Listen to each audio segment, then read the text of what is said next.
Hello, hello, hello. Hi, everybody. I.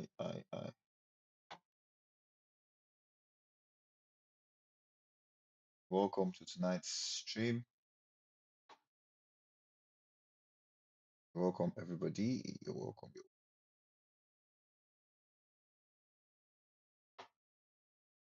You're joining us from TikTok or Instagram. You're welcome. Or YouTube. You're very welcome. Just please confirm that you can hear me. Confirm that you can hear me, just to make sure that you don't have a problem. Confirm that you can hear me. So we proceed. So, so tonight we'll be sharing something very helpful, I guess, to researchers, how to structure a prompt in research, because you don't write a prompt in research the way you write a prompt in any other thing. Because, um, I mean, the idea is that AI has come to stay, and the better you, I wouldn't say jump on it, but the earlier you get used to using it, better it is. Better it is. So we're going to talk about prompt engineering tonight. Prompt engineering. If you can hear me, please let me know, because I think we usually have this thing. Um, just confirm that you can hear me and we're good. We're good. And please, let's like the live. Let's like the live so that it notifies people that we are live. Uh, please confirm that you can hear me. It looks like I'm talking to myself. If you can hear me, let me know, please. Thank you. Uh, just say yes or something. I don't think so. I don't think anybody can hear me though. Please confirm that you can hear me. Let me check. Okay. Does that? Yes. Okay. Ah, thank you. Thank you, thank you, thank you. I was waiting. Okay, cool, cool. So I think we can start. Please let's like the live so that it notifies more people that we are live, and we'll go straight into the live session tonight. Let me AI AI in research. AI in AI prompts. Research. Please let's like the live. Thank you. Let's like the live. It helps a lot to notify people that we have started. Would be, you know, this is for people that are on TikTok. Okay, on TikTok, people that are on um YouTube may not be able to maybe like the live or something, but just let's go. Let's get into it. Let's get into it. Let's get into it. Okay, I think we should do when we get to like 1,000 likes, we'll start. Let's get into it. Once we get to 1,000 likes, so the structure of tonight's engagement is that we're going to have I'm going to teach for like a couple of minutes. This AI thing I want to talk about. I'm going to teach for a couple of minutes, after which we'll take questions and then have some conversations, and then we'll round up for tonight. Okay. So please let's like the live. Let's get to 1,000 likes, and I will start. If you're on YouTube, you're welcome. Um, so once we're live, we're live. That's it. We don't waste time. We do not waste time. Once we are live, we're live. Guys, let's like the live. Let's get it. Let's get it up. Let's get it up. Let's get it up. Let's get it up. Tonight is more like a teaching. So I'm going to teach you a few things that, if you are doing research, may be very helpful for you. Even if you're not doing research now, if you're going to do research, if it's something you are going to do research, it's going to be very helpful. Yeah. Some of you use AI, don't know how to use AI. That's the truth. Some of you use AI, you don't know how to use it. And if you don't know how to use it, your results will not be um, nice. All right. Your results will not be. the things you will get out of artificial intelligence will not be solid because you don't know how to use it. So if you are a student here, this is something that you must take advantage of. If you are even not a student, you are someone that is willing to, you want to become, you want to do your PhD, you want to do your masters. This is something to be a part of. Okay. So once I'm done with the class, we'll take questions. Once I'm done with the class, we'll take questions. Guys, please let's like the live. Let's like the live. Once I'm done with the class, we'll take questions. So can somebody help me? Tell me what you understand by a prompt. What is a prompt? We have started now. What is a prompt? If you want to join me on YouTube, you can go there, join me on YouTube. If you want to join me here, you are very okay to join me here. What is a prompt? Let's do this. Let's do this quickly. Guys, tell me, what do you understand by a prompt? When you say you are prompting an artificial intelligence or an LLM, what do you mean by that? What is a prompt? According to you, there is no right answer, there's no wrong answer. All right. When you are in my class, no right answer, no wrong answer. Hello, Amma, hi, how are you doing? So, what is a prompt? Please tell me quickly. Tell me quickly. A prompt is a command or instruction to a search engine. Okay, okay, cool, cool, cool, cool, cool, cool. I like you. MK63. Thank you very much. That's very good. A prompt is a command. It's a or instruction to a search engine. Okay, okay, you're making sense. Please, can you tell me more?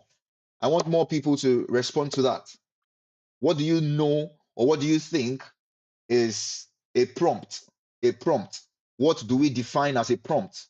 Because if we don't know what we define as a prompt, it will not be possible to write it. What you don't know, you cannot write, basically. What you cannot define, you cannot write. So there's no right answer, no wrong answer, guys. Take it easy, all right? It's a relaxed class. Get a cup of tea if you want. Get a cup of coffee or get a cup of water. I have water here.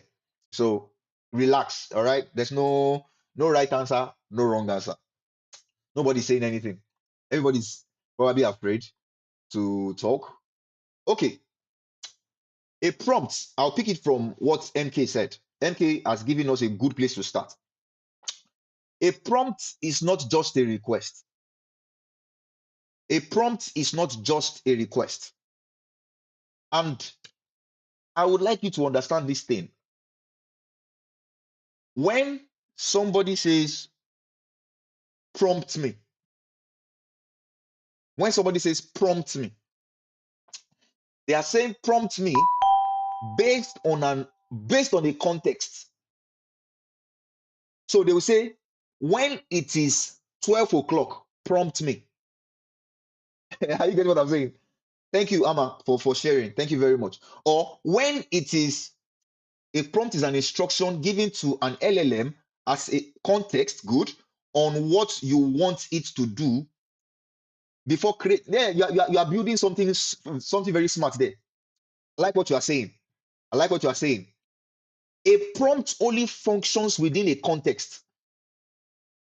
Why most of us write prompts and get rubbish from artificial intelligence, from ChatGPT or from Claude, is because we have not given it the parameters. So I was saying something. You are going out, and you said, and you told somebody, or you tell someone, um, prompt me when it is this, or prompt me when it is 2 o'clock, prompt me when it is 5 o'clock, or prompt me when I've slept 10 minutes. What that means is that you are giving the prompter a context. You are giving the prompt. You see, Claude or ChatGPT does not know your field. It was trained on multiple fields. It was trained on multiple data. It was trained on a lot of data sets. So it does not know your specific field.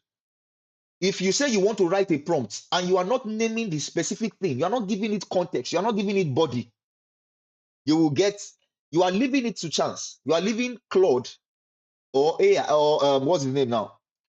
You are leaving Claude What other things do you guys use? Perplexity, Gemini, ChatGPT. I use Claude, so I'm not very familiar with all, but ChatGPT, Claude, Gemini, all those things.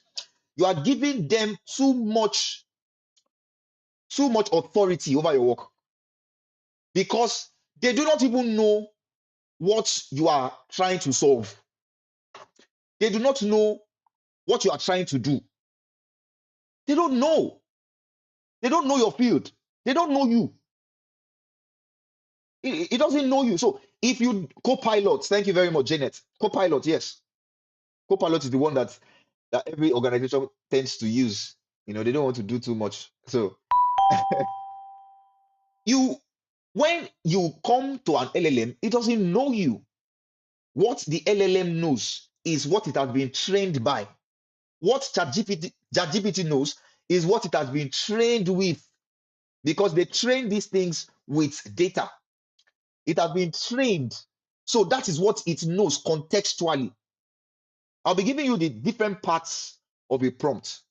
But I just want you to understand this is very important. This is very important. Some people will ask questions like this. Can you help me improve my research question? It's about the impact of social media on student well-being.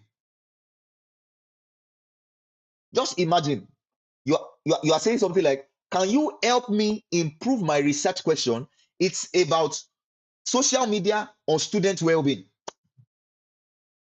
Now, you are saying there are two variables, there are a lot of variables here. You are saying what kind of social media? Number one, you don't even know. You have not stated it. That's number one. When you have not phrased the context, what type of social media? Number two, improve my research question. What is your research question? Number two, student well-being. What is student well-being? Are you talking about students being alive? Are you talking about students IQ? Are you talking about students social interaction? What is student well-being? So when you write something like this, you have not given enough context. Prove to me. Somebody should open Claude or ChatGPT now. Somebody should open Claude or ChatGPT. Somebody said you didn't reply my message on your DM. Oh, please send me a message again. Sorry, we have a lot of messages, or you can just send me an email. Open Claude and write or ChatGPT now, whatever LLM you use. Right there. Can you help me improve my research question? It's about the impact of social media on student well-being. In fact, ideally, I like that this class is more engaging. So you are supposed to be doing as I am saying because it's more practical. Guys, please let's like this live. We should already be on like 10,000. What the researcher supplies from your work. You need context. So you have not told the LLM your discipline. You have not told it your research question. You have not told it your scope. You have not told it your constraints. You have not even given it the materials that you are considering. Because you cannot just go to a large language model and say, help me with this, without first doing something. Maybe you have done your homework. Maybe you have, written something in the past, or you have read some books, or you have read some articles. You cannot accurately, you cannot get something very nice, let me put it that way, from LLM. I'm talking ChatGPT. Let me just use Claude now. Let me just stay with Claude because LLM is giving me a lot of pauses. You cannot use Claude to get a good answer if you don't fulfill this context. You are researching on social media and student well-being in schools. What does that mean? You may expect, and I know some of you expect that Claude or ChatGPT should be smart. Well, is it not Claude? Is it not ChatGPT? It should be smart. It should be smart. But when you give a prompt, know that you are not just saying, you're not just asking a request. You are, there's a word that I found here. It's a specification. So your prompt must be very specific. When you are giving specification on certain things, the way you write is very important. So let's take that. Context, somebody wrote on YouTube here. Context is important. Believe me, this is very context, context, context, context. And context is what? What do we mean by context? Now, when you are trying to write, you need your discipline. Your discipline, you need your research question, you need your scope, you need constraints. This is very important. I'm going to talk about this. This is very, very important. You need constraints and you need materials. If you have not read, you don't have any business with ChatGPT. If you have not read, you don't have any business with Claude. Please note what I'm saying. Guys, you are not liking this life. If you have not read, you don't have any business with LLM, because what do you want to supply? What do you want to supply as context? If you have not read, please take note of that. Thank you for liking the live. Thank you for liking the live. Thank you for liking the live. Let's get to 10,000. Let's get to 10,000. I am doing a research on social media and student well-being in schools. It's not complete. All right. Now, let me give you another prompt. I am a master's research in education student. My working question is how secondary school teachers in under-resourced schools describe the effect of student social media on classroom engagement. I have read teacher perception literature for a month. Now look at, I'm giving you the step-by-step on how to build a prompt. I'm going to break it down, but I'm just giving you this prompt for you to know, for you to be able to determine the difference between this and that. Now, it started with who you are. I am a master's, because that context is very important. I am a master's in research student for education, right? I'm not doing education. I'm a PhD student in ecophysiology. But that context is very important. I'm a master's in research student in education. My question is how secondary school teachers in under-resourced schools describe the effect of social media. That's my question. Now, you're going to tell it what you have done.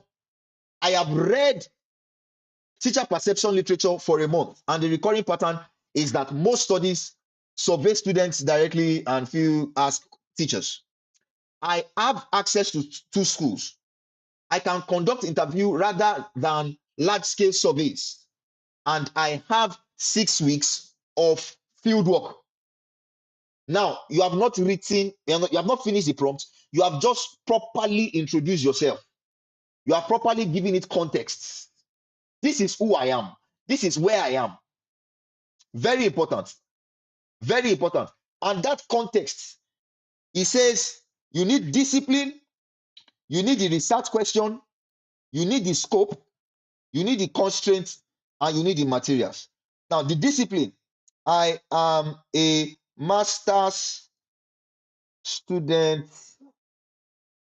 in education. Now, it can be anything for you. Master's, maybe you are a PhD student. It can be anything for you. Your research question. My research question is what you want to know, what, according to what we have here. You want to know the effect of social media use on students, classroom engagement. Effect of social media use on students' classroom engagement.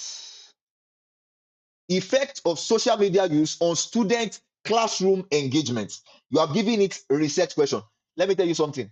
If your prompt is too short, you are missing it. Your prompt is naturally not supposed to be one line. Because if you are writing a prompt that is one line, you are leaving the LLM to decide every other parameter. Guys, are you getting what I'm saying? Imagine you say, write me a, I don't know how to give that example, but imagine you say, write me a literature review on on social media and student engagement. What do you mean by social media and student engagement? Literature review on social media and student engagement. Now, he can write a literature review on social media and student engagement without knowing your discipline, because anybody can sit down and say, okay, you want to write a literature review with on social media and student engagement. It doesn't know your constraints. It doesn't know what you are trying to work on. It doesn't know. It doesn't know your background. It doesn't know which kind of school. It doesn't know which kind of data you are trying to work on. It doesn't know anything. So when you give it one line, you are telling it assume the remaining things. And because it was trained, this thing has been trained.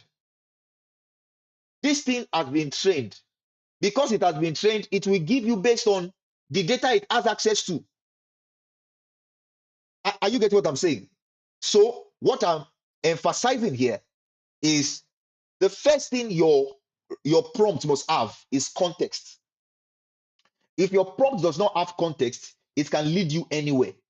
And what is context for a student?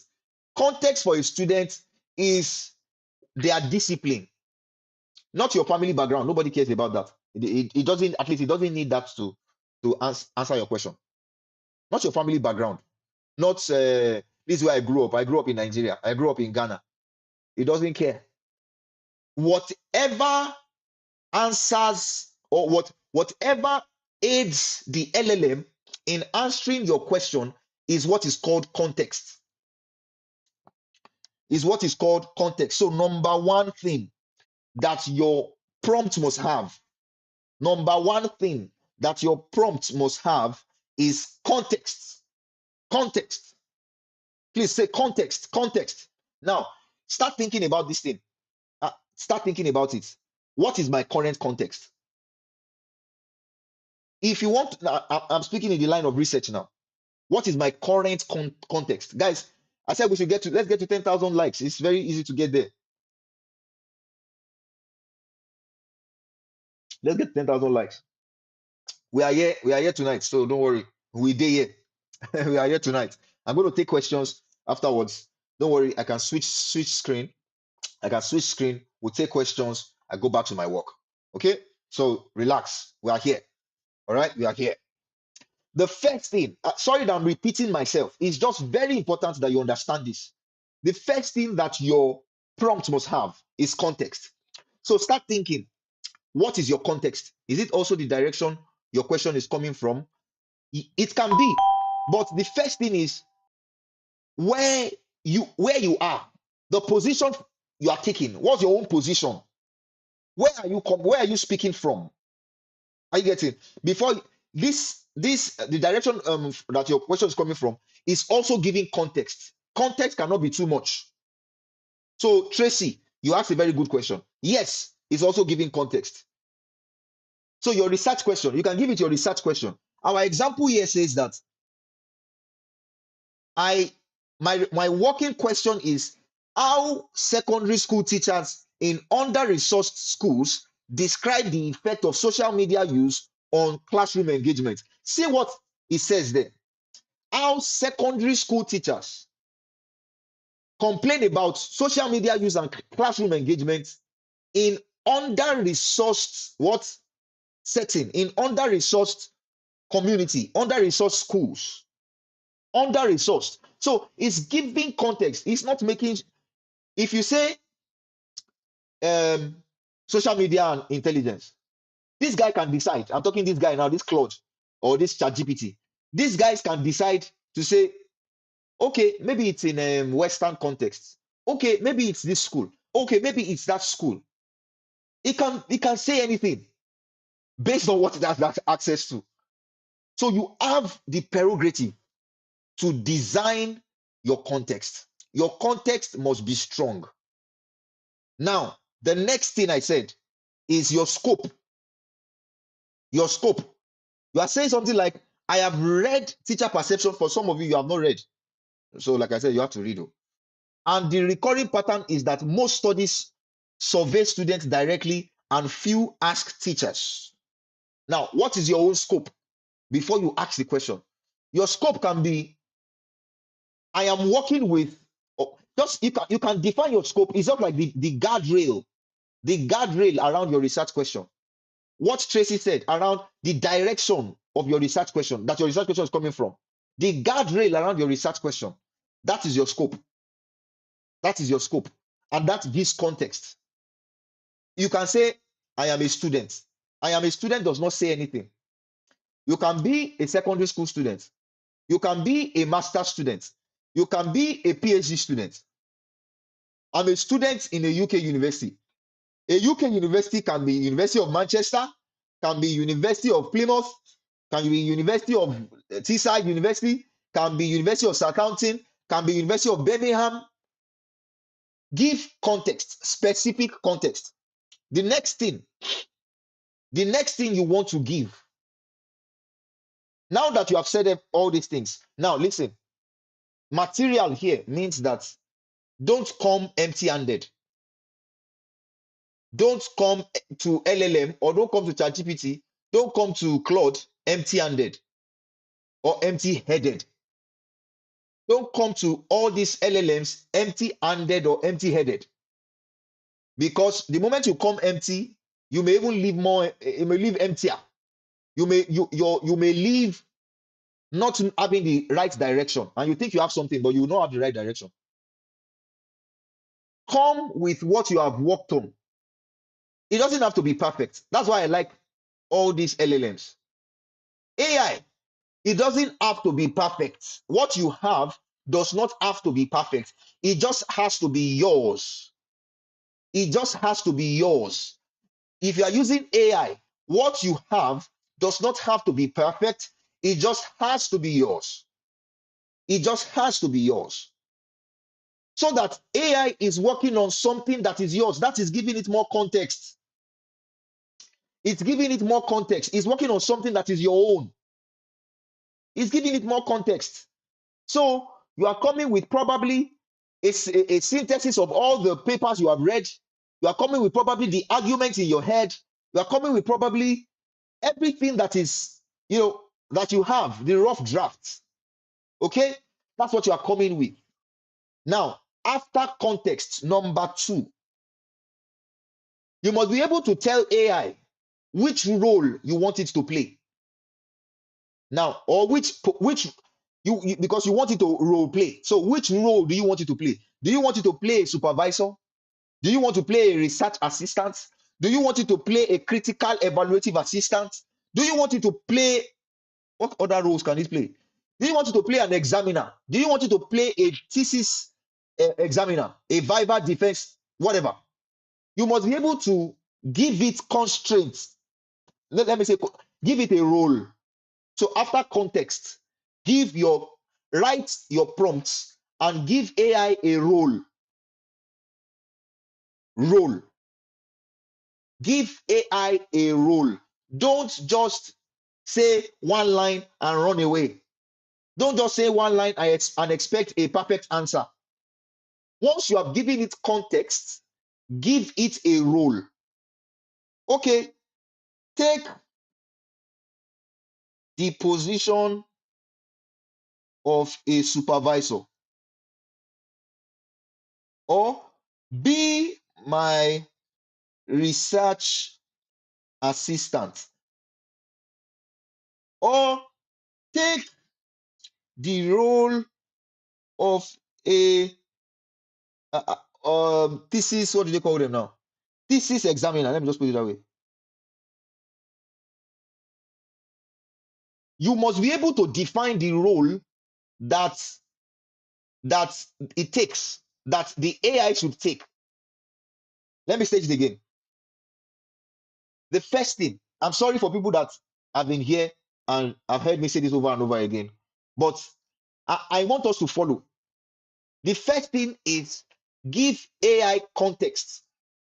Give AI context. Give AI context. That's the first thing.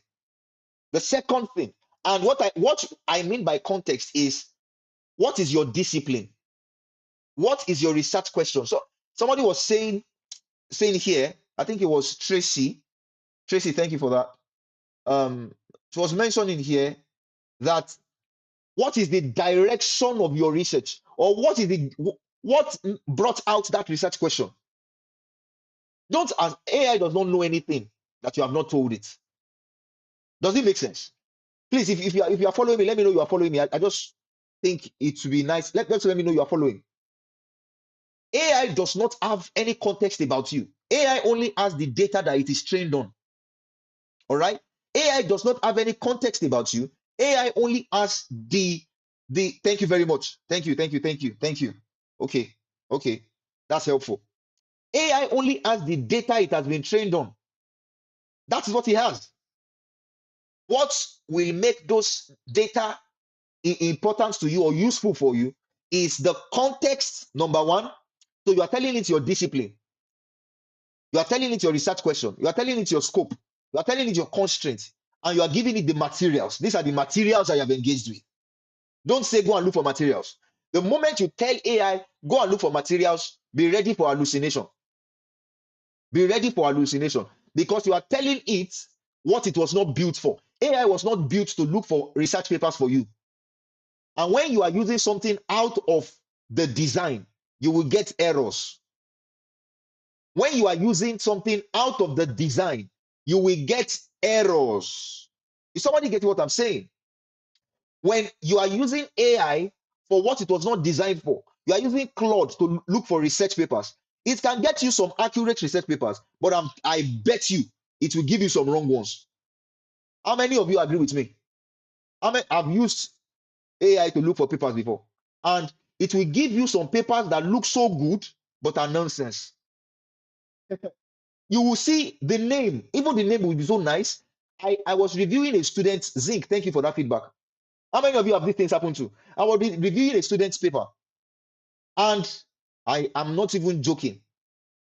Almost all the papers within our work, or maybe in I can't remember. Almost all the papers within that work were not accessible. It's either the year was wrong, it's either the title is wrong, but you will see that those authors are real authors, but the name of the paper, the title of the paper is wrong, or the year that was published was wrong, the journal is wrong, it doesn't even exist. So AI was not designed to look for research papers for you. Please let us understand this now. However, there is a particular artificial intelligence. It's Claude anyway, but it's Claude Science. That's Claude Science. If you're a Mac user, a Mac OS user, that is a very powerful one. But the design is not that it will go and fetch for papers for you. In fact, Claude Science will, I think it will look for the papers for you on certain open access database.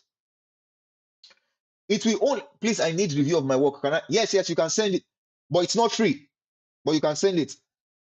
Now, it will look for only open access databases. That Claude Science does not have access to Scopus. If you are looking for Scopus index journals, that Claude Science does not have access to Scopus. That Claude Science does not have access to, I think it doesn't have access to Web of Science, although it has access to some open access databases. But what I am now saying is very important. This is very important. That if your materials, the materials you have used to come by that research question or to come by that research gap, you need to supply AI. You need to, I'm not saying supply all the materials. It can be that maybe when you were reading, the notes you took from those materials, you can supply the artificial intelligence. Now, depending on what you want it to do for you. Now, let's make progress. Let's make progress. I know some people who have questions. Now, context. We have sorted out context. You let AI know about you. Let the AI Know when I say know about you, I don't mean your family background. I don't mean personal data. I don't mean I'm 12 years old or I'm 27 years old or I'm 30 years old. That's not what I'm saying. Know about your research. Know about the length through which you are approaching that research. Know about what piloted or what made that research, something very important to be looked into. Now, you are telling AI the role to take, because based on the role that AI plays, that will determine the quality of your response. Hmm. The quality of your response, the quality of AI's response to you will depend on the role that it is taking. If you don't tell it the role to take, it can take any role at any point in time during your conversation. So maybe in trying to answer your question here, is answering as a research assistant.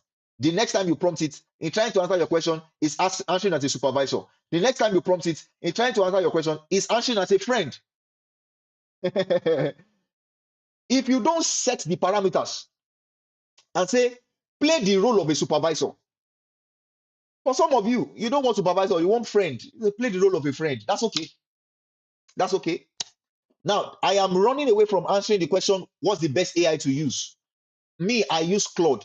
Some people use ChatGPT. Some people use Gemini. Some people use Perplexity. It is whatever you are comfortable using. But regardless of the platform you use, the most important thing is how you prompt the LLM. Because what you get is based on your prompting, how you prompt it. Are you getting what I'm saying? Are you getting what I'm saying? Now, your role, the role is very important. The role is very important. The role is very important. Act as a supervisor. Act as an examiner. You can even say act as a peer reviewer. It depends on what you want. If you are having a conversation, you say act as a friend. Now you know that one. Act as a colleague. You can even tell him take a different position. You can tell artificial intelligence take a different position. When you are saying take a different position, what you are trying to do is you are trying to testron your own thinking. You are trying to stretch your thinking. You are trying to stretch it, because when artificial intelligence takes a different position from yours, you know that you are going to be you're going to be stressed. But it is going to stretch your ideas. It's going to take a different position. It's like a debate. So you will not be just using let me write it here so that it can be. You say take an alternative position. So when you tell it the role to play, it makes your life easier. It even makes the artificial intelligence itself easier. Thank you very much, Zinc. It makes the artificial intelligence think properly. It doesn't think now, but your tokens will not burn out too quickly. I'm teaching you some things, but I'm not supposed to tell you. Your tokens will not burn out too quickly because you are defining the role of the artificial intelligence. Now, the role is not a decoration. One of the things you must understand, the role is not a decoration. The role is not a decoration. So when you are writing your prompt and we say write the role, it is not a decoration. All right? Don't leave it unspecified. Now, the next point. The next point. No, 3. What is the task? What is the task? The first thing we said is, thank you very much. Thank you. Amen. Thank you, Mr. Matthew.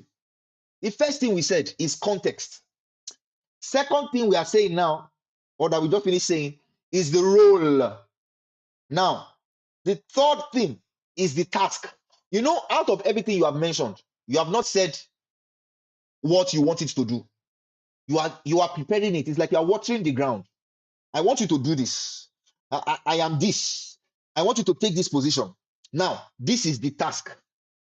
Your task is a single operation. Your task is a single operation. If you write something like, help me with my research question, it could make sense. In my language, it could make sense. It doesn't make sense. It doesn't make sense. Help me with my research question. It doesn't make sense. But you want to start with a verb, for example, a verb.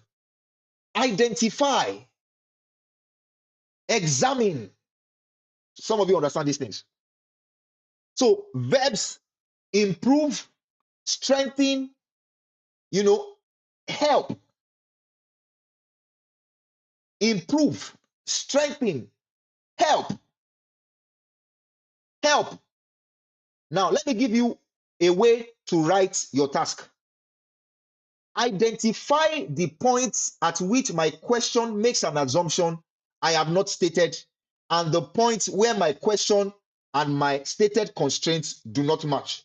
For example, you are looking at this now. It means that you have supplied what I said you should supply. Do you understand what I'm saying?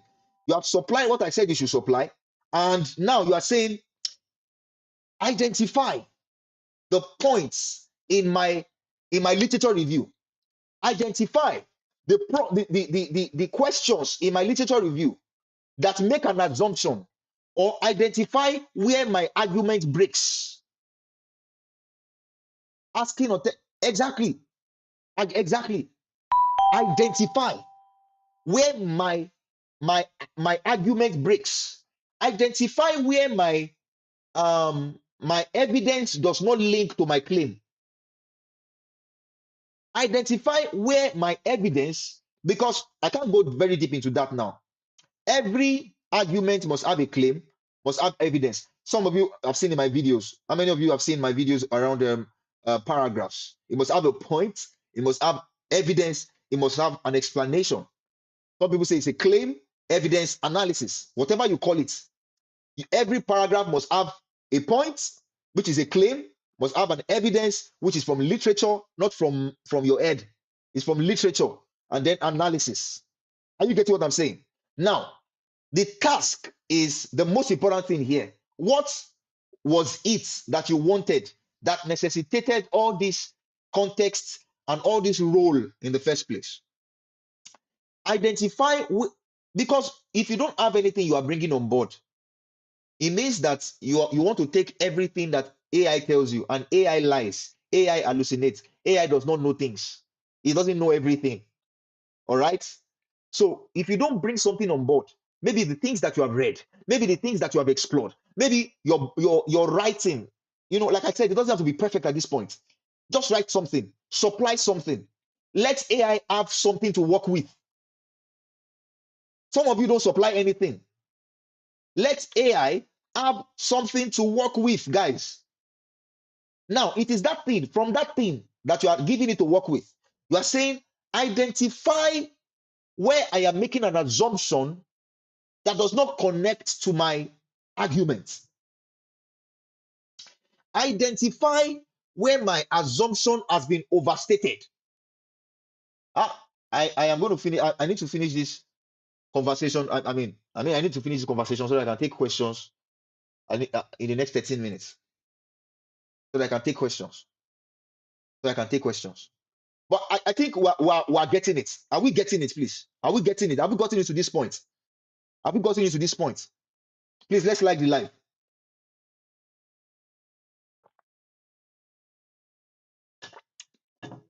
Yes. Thank you very much. Although it's the same people responding, but it's helpful to see that at least there's somebody over there that is learning something.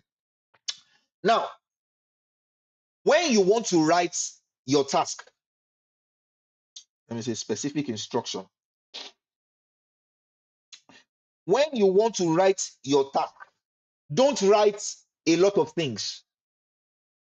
Yes, I have a YouTube channel and it's currently streaming on YouTube as well. What I'm saying now, right here, right now, is on YouTube as well, streaming live. Is it okay to have a peer review of your proposal? Is it okay to have a peer review of your proposal? I don't get it.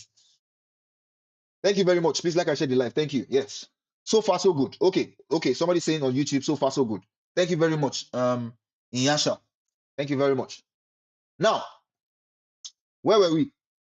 Your task must be specific. The task must be specific. Don't write multiple tasks. Don't say, help me identify this and identify that and look for that and look for this, you're already walking towards the line of hallucination. AI was not designed like that. When you are writing a prompt, don't write a prompt to do many things. Write a prompt. I'm giving you secrets, guys, and it's based on my actual usage. It's based on experience. When you are writing a prompt, don't write a prompt to do multiple things. Write a prompt to do a specific task. So this task we're talking about is not identify this thing, look for this one, look for that one. It shows that you are confused with your own thinking as well. It shows that you are confused when you are giving it multiple parts, multi-part tasks. 3 operations in one prompt will produce shallow coverage. This one is the goat, got me through my dissertation. Thank you very much. Thank you, not Junior. Thank you for saying that. Very helpful. You sure say I never? No, you have not written rubbish. You have not written rubbish. You have not written rubbish. You have not written rubbish. All right, you have not written rubbish. Okay. The task is the specific instruction. When you write one prompt with multiple tasks, you will reduce the strength of the answer. The output will be reduced. The output will be mild. You know, when somebody gives you an answer, you know that this thing is not there. This doesn't look like what I want. Are you get what I'm saying? The output will be this is not good. And I know most of you know when ChatGPT is saying rubbish, especially if you know what you're looking for anyway, you will know that this guy is just saying rubbish. When ChatGPT gives me an answer, sometimes I just realize, sometimes I write it there. You are saying rubbish. You are saying rubbish. You know, because it can't say rubbish. Because that so that it doesn't say rubbish, we have to give it one task per prompt. So, but when you are giving it context, you don't need to repeat context every time. Do you understand what I'm saying? You don't need to repeat context every time. You may change the role for one fashion designer in London. Thank you very much. Thank you. You may change roles here and there, but you don't change context all the time. Task, it will change because task is what gives it a job to do. Now, the final thing, I have 9 more minutes before I take questions. I'll take questions and we'll have a chat. The final thing that's not final thing, but the final thing I will take tonight. All right. We still have about three options, 3 things. But let me take this 4th one. What do you want the output to look like? All right. What do you want the output to look like? So let's call it shape of the output. In fact, if you can master these 4 things that I've just said, or that I've just written down now, if you can master it, you are fine. I'm telling you.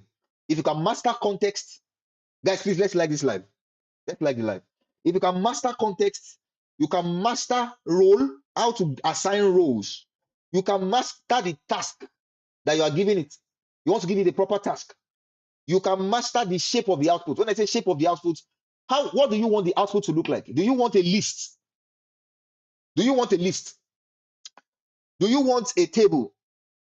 Do you want questions? Do you want, ideally, you should not want paragraphs. Ideally, you should not want paragraphs because if you copy anything that ChatGPT or Claude gives you and paste it in your work, it's plagiarism.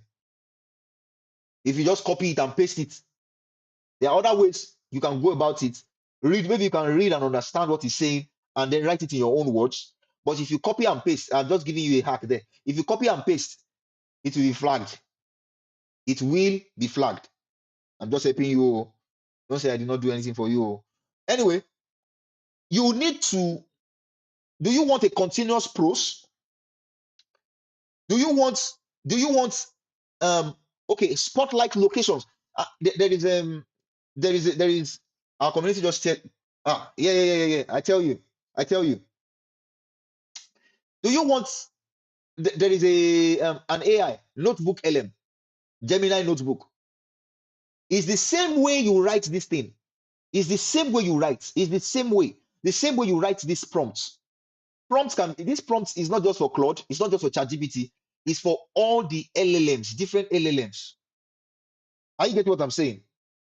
If you are writing with, if we are using Notebook LM, Notebook LM will need your sources. Notebook LM will point you to the place within your sources where a specific thing has been found. So you need to be able to fine tune what do you want the shape of the output to look like? What do you want the output to look like? What do you want the output to look like? Does abstract, declaration, and numbering included on word count? No, sir. Sir Mighty, no, no, no. It's not included in word count. Abstract, declaration, numbering, they are not included in your word count.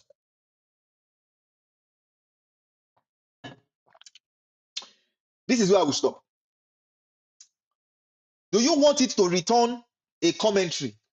Do you want it to return questions? Do you want it to return a table? Do you want it to return a list? Do you want it, whatever you want it to return? You want paragraph. Don't want paragraph. You can even say, to be very honest, you can say, what should a paragraph look like? So when you are giving it a task, you write, identify that. What should a paragraph look like? Can you see the list under scope? Okay, let me show you the list again. Under context. Let me show you the list again. But the final thing, like I'm saying, somebody say I want soft life. Me too, I want soft life. My people, but who doesn't want soft life? All of us want soft life now. The task, the output. So let's take it again. The context. Now you look at this. The most important thing is the context. You see that I took time to explain context because the most important thing is the context. The most important thing is the context. If you can write your context very well, you are fine. But if you miss anything in your context, whatever you are asking it, you are giving it freedom to assume any position. You are giving it freedom, and that's not what you want with AI because AI has a lot of data. So if you say assume any position, it's gonna give you the bad stuff. You can't tell AI assume any position. You can't tell AI no. If you have questions, you can start joining the panel. We'll start taking panel conversations now. But please, if you have learned something, let me know you have learned something tonight. If you have learned something, please let me know you have learned something tonight. If when I started writing prompts, I did not know all these things. All right, I do not. So it's not if you don't know these things, if you have not known these things before, it's not you are not backward. All right. Now that you know it, use it to improve your work. All right. The context, the role is optional sometimes. All right. The role. Thank you very much. Thank you very much. I like what I'm hearing. Thank you very much. It's very helpful to get feedbacks like this. The role, the task, the output. Another thing I would have mentioned is exclusion. All right. You have to give it constraints. You have to tell it, don't write for me, or don't offer alternative questions. Because sometimes when you tell ChatGPT to do something, it will say, I think you should edit your. If you know you are already confident in your question, tell it, don't offer any alternative question. Because sometimes it will be giving you what you did not send it. You know, it's AI. So that's the job it was meant to do, or it is meant to do. But thank you very much. Thank you very much. Thank you very much. If you have questions now, let's take questions. Let's take questions. Let's take questions. You can begin to join the panel. Let's take questions. If you want me to go back there, I can go back there, go back to the screen if that's what you want. But let's take questions. I think we should take questions now. Anybody has questions? Let me see. I don't know if anybody has clicked on the. Okay, no questions. That's good. Is this prompt engineering? Yes, it has something to do with prompt engineering, to be fair. It has something to do with prompt engineering. All right. Prompt engineering for research, AI prompts for research. It's specific for research because you don't need much rigor when you are trying to use AI for maybe design, or you're trying to use AI for um, your regular day-to-day activities. But when it's research, where am I located? United Kingdom. I'm in England. All right. Please upload this on your TikTok page. Okay. But it will also be on YouTube. It will also be on YouTube. Is it possible to start and finish your research with AI? No. I like that question though. But it is not possible to start and finish your research with AI. If you look at the context, let me go back to that screen. If you look at the context, you will see that there are many things that you have started without using AI. There are many things that you need to have started without using AI. For example, your discipline, you have to establish that. Your research question, you have to establish that. That now AI cannot help you with that. All right, AI can help you sharpen your research question, but you are the one that wants to do research. So you are the one that will have the question. The scope is AI that can. The scope is only you that know the scope with which you are working with. Are you working with what parameters are you working with? What how are you looking at your research question? What methodology are you using? The scope is only you that can decide that. So there are many things, many things that you have to do first before you then bring AI. So AI can come. Thank you very much, Inyasa. AI can come to help. AI can come to assist. That's the work. Okay, that's the work. AI can come to assist, but not do the work for you. If it's doing the work for you, you will be caught. Yeah. I mean, I'm not even cursing. It's the truth. You will be caught because you can. If it's doing the work for you, you will not be able to defend it. Yeah. So yes. So that's the question. Is it possible to start? Okay. How do I search well for my narrative review articles? Google Scholar. Google Scholar. All right. Google Scholar. That's how you get your research articles. You can get from Google Scholar. If your university has access to Scopus, you can go to Scopus. You can go to Web of Science. If it's PubMed, if it's there is even there's a website. There's a website. I think Open Alex. It has access to a lot of papers. Open Alex. It has access to. You can use Semantic Scholar. Scopus, yes, Scopus. Scopus. Scopus. What's my YouTube handle? Is the same handle of my TikTok. The same TikTok handle. The same TikTok handle. Samuel Fafiolu. I think this is what is here.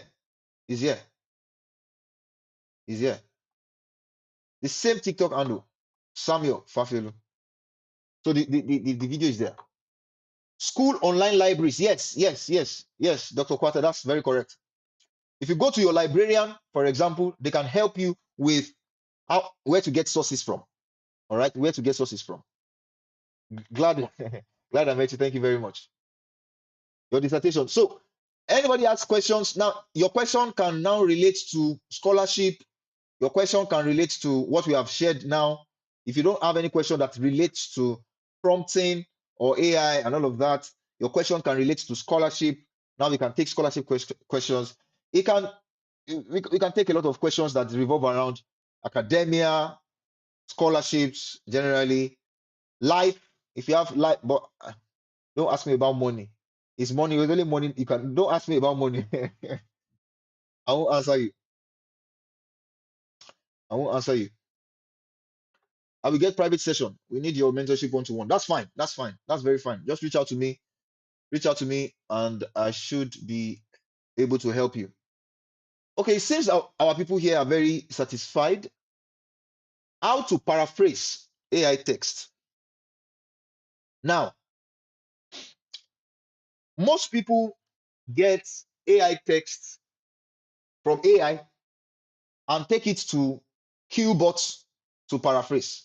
I know it because I've done it before, but that is a recipe for failure. Number one, AI produced something for you. Number two, you are taking it to AI again to help you paraphrase it. And then you copy and paste it. Don't forget, what AI detectors are detecting is AI pattern. Whatever you have paraphrased will be paraphrased in an AI pattern, and you will still be flagged. I know what I'm saying because I've done it before, and you will still be flagged. So, how will I advise you to paraphrase? Paraphrasing. Now, this is my own personal perspective about this. You have written a paragraph. Don't let the genesis of the paragraph be with you or from, don't let the genesis of the paragraph be from AI. Let the genesis of the paragraph, the idea of the paragraph, the mindset behind the paragraph, let it come from you. When it comes from you, you will be able to use AI to strengthen it. That's why I teach on a granular level what a paragraph should have. If you know what a paragraph should have, you know that a paragraph must have a point, it must have evidence, it must have explanation. Now, you know that any paragraph that does not have this thing is not a complete paragraph yet. And you are trying to prove a point. For example, the point is that water is good for every living thing. Or let me say, water is good for human beings. That's my claim. Now, there has to be evidence to prove that that claim is correct. There has to be a premise on which that claim is built upon. So if you say water is good for human beings, the reader is saying, okay, how do you mean? So it's looking for evidence. So, I mean, some of you will say, is it not obvious? It's not obvious when you are writing research papers. Even if you are writing that social media is bad, social media is bad, it's contextual. Social media is bad in what way? So let me go back to my water is good for human beings. The next thing you are trying to look for is evidence. The body contains 65% water. When you are giving data like that, you are going to cite. You are saying, I didn't say that. Maybe let me look for somebody's name here. Matthew or Bogri et al. 2026. Bogri et al. 2026. Are you getting what I'm saying? So now you have said water is good for the body. That's a point. Because 65% of human cells or the body comprise of water or contains water. That is evidence that needs to be cited. Now, what is your analysis? If the body contains water, it means that the cells within the body requires water to survive, which then means that the cells will die and the humans will not be able to survive. Therefore, water is good for the body. Does that make sense? Now, I've just given you a very simplistic stuff. Now, you can take that to ChatGPT or Claude. I use Claude. You can take that to Claude because now you have a working example. I don't advise this as a recurrent thing. You should write all your drafts should be imperfect. It should be rough, but write it out, write it out, write it out. Then go to Claude or go to whatever thing you use and give it the context. You must have context too. Give it the context, give it the task, give it the role, give it the what's the last thing? The shape of the output.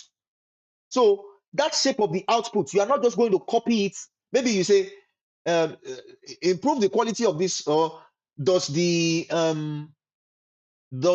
evidence link back to the claim? You can say a lot of things. You can It depends on what you want. So whatever you write out must be your own thoughts. AI can give you whatever it wants to give you. Now that's the paraphrase now. AI can give you whatever it wants to give you. Whatever comes on your own book or your own tablets or your own computer, whatever lands there must be your own thoughts. It must not be AI's thoughts. Whatever you, because everything ideally that is in your work must be defensible. You must be able to defend it. You must be able to defend it. So AI can be used for paraphrase. Yes, it can, but I would rather advise that you strengthen what you have. If you know what is expected, it's easier. So go join a coaching, join something, learn, know what is expected. When you know what is expected, it's easier to navigate. Research always must always be backed up by evidence. Yes, very correct. If Claude give you a figure and it says I ran it through Python, can I use in manuscripts? Hmm, exactly, exactly, exactly. I don't think you should use it in manuscript. I don't think you should use it in manuscript because it's not your stuff. Um, it's AI stuff. And Claude is getting better. If you check Claude Science, like I said before, Claude Science, Claude Science can generate a figure that it has gotten through synthesis of multiple papers.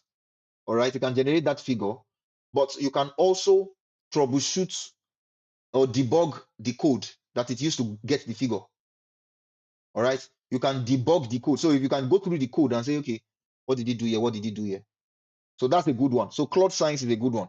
For some of you that have not used Claude Science, that is a powerhouse. It was released on the 30th of June. It was released on the 30th of June. I'm not advising you to use it, oh, but I use it.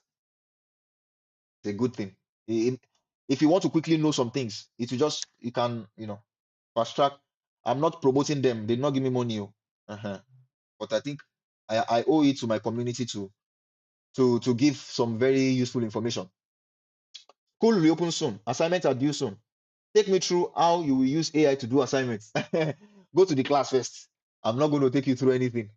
Go to your class and learn. When you learn, it's easy to use AI. When you don't learn, it's not easy to use AI. So Richie Rich, I'm not going to answer your question. Although I've mentioned it, you can even go to my YouTube. You can rewatch the live. All right, but my advice for you is go to class. Go to class. Go to class. If you go to class, then we'll know how to at the PhD level. Oh, yeah. Oh, it's PhD level. Yes, yes, yes. So it's going to be a lot of reading. Yes. AI can help you do assignments, but AI it cannot take your place in doing the assignment. It will assist you in doing the assignment. I will go to class, but teach it. Yeah, I've taught it. I've taught it. I've taught it. Okay, let me. People are very, very interested. Okay, okay. How to make money using AI? I don't know. I don't know. So how to use AI to do assignments? It depends on the assignment you are doing. AI must always have context. Okay. So I'm working on this, I'm working on that, I'm working on, like I said before, your context must be there. Let me take you back to that page. Because looks like some of you came late. Some of you came very late. And now you want to take us back, but it's fine. AI must always have context. So if you are doing a I say literature review, an assignment, all right, give AI context. Give AI context. Which AI?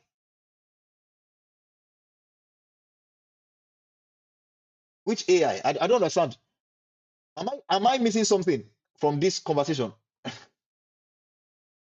I use Claude. I use Claude. I've mentioned that. I use Claude. So if you want to do an assignment with AI, all right, you must have done your own work. That's why I say go to class. All right, you've done your own work. You know what the teacher wants because that is what will help you give AI context. All right, that's what will help you give the LLM, ChatGPT, Claude, Perplexity, Gemini, this, dash. That is what is going to help you give it context. If you don't know what you are looking for, everything will look like it. So if you are doing an assignment on, say your teacher says, write an essay about social media usage in secondary schools, or write an essay about remote work and productivity. You are not just going to write to Claude or to ChatGPT, write me a 3,000 words or on write me a 3,000 word prose on hybrid work experience and productivity. You will get rubbish. All right, you will not get anything reasonable. So know what your tutor wants, and then that's when you'll be able to conceptualize. Now you are knowing what your tutor wants, not just based on this is what is expected. It's not just rubric. It's not just expected outcomes. It's more than that. You are telling AI where you are coming from. Maybe it's a master's research or a bachelor's research or something. You are saying that, you are saying your question. My question is on hybrid work experience and productivity after 2020, after COVID. The scope, you can begin to define the constraints, the scope and constraints of your context, all right, and then give it materials so that it's not consulting just the materials it was trained with. It's now consulting what you supplied it. So the context of its operation will be based on what you have supplied it. You cannot supply something that is not very good and expect to get something that is good. That's why I said go to class. All right. So go to class, know what is expected, then you can follow this context. Then you can say take the position of a supervisor, or be my research assistant, or take the role of a thesis examiner, of a viva examiner, or take an alternative position. So all these roles, AI can take these roles based on what you want. So it is, what am I looking for? If you say take the role of a friend, like I said earlier, it can do that too. So I hope that has been able to help you figure out in a very contextual basis how to use AI for your assignment. You must know your stuff first. I always shout that. You must know your stuff. If you don't know your stuff, you don't have any business with AI, unfortunately. Unfortunately. Let me take this person. Let me take this Samiti. Yeah, hello, good evening, sir. Good evening, sir. How are you doing, sir? I'm all right. How you doing? I'm okay. Thank you. Yeah, the your teaching is so much insightful for real. Thank I have you. to be frank with you. Thank you, I sir. learned a lot. Probably I will say that everything I've written in my dissertation, they're all rubbish for real. I have to be frank. Are you serious? Yeah, but the problem now is that I've done a lot. I've done a lot, and I've sent it to my professor, and he have checked it, and he said that everything is fine. Hmm. Do you understand? But I don't know if he's deceiving me or not. No, Everything. if he says everything is fine, then everything is fine. Is your supervisor. So if he says everything is fine, then I think you should just you have to believe him. It's the one that's going to grade you, you know. Yeah, yeah, but I use Cloud because that is where I normally write my stuff. but everything that you are saying now is as if I wrote opposite of everything that you just said now. You What? understand? Because I did, Okay. first of all, when I'm writing my dissertation, I have never downloaded any article or any book at all, at least for the ChatGPT to reference on that material. I just sent my, Ah, you understand what I mean? Yeah, I just sent my points ah, just like that. So that's it dangerous. generated everything. That's dangerous. That's dangerous. So you have a duty now to check every reference to make sure it is correct. Because if it's not correct, you risk being in trouble. Now that your supervisor saw what you sent and only just accepted the pros. When you submit, they will check whether every source you said something, said what they said. And that can actually land you in trouble. I can guarantee you. So go over your work now. You have to stress Yeah. test that's all the references that it gave you. Maybe it has DOI. Does it have DOI? The identifier? If it has DOI, check if the articles are correct. Then check if they said what they said. Because AI is a pattern recognition. The LLMs are pattern recognition machines. So something may say something, but may say it in a different way. But it will just assume that this is what it is saying because it recognized it by pattern. So please, please, please, I think I know what you're talking about now. It's something to take Yeah. note of. So if I want to check it, if I want, because the last one I checked one on Google Scholar. Then there, because I'm working on renewable energy, you understand? So I checked one on Google Scholar. Mm. Yeah, they brought out a lot of articles on renewable energy. So I was like kind of being skeptical if the reference is correct. I don't know. So now, okay, let me give you one. If you are with your laptop now, pick one of those references, copy one of those references. I'm talking about the the name, the title, and maybe the DOI. Copy everything. Paste it Okay, in a fresh Chrome tab or your whatever tab you are using. Paste it there and search for it. let me open my laptop. Yes, yes. Because that's how you can then be able to know whether you have a lot of work to do. Yeah, Voila. like I had wanted to ask something. Someone said, "Hey, then your supervisor." One thing that I know about supervisors is that at the initial stage, they don't have the time to check the references. Yes, They don't have the time yes. at the initial stage.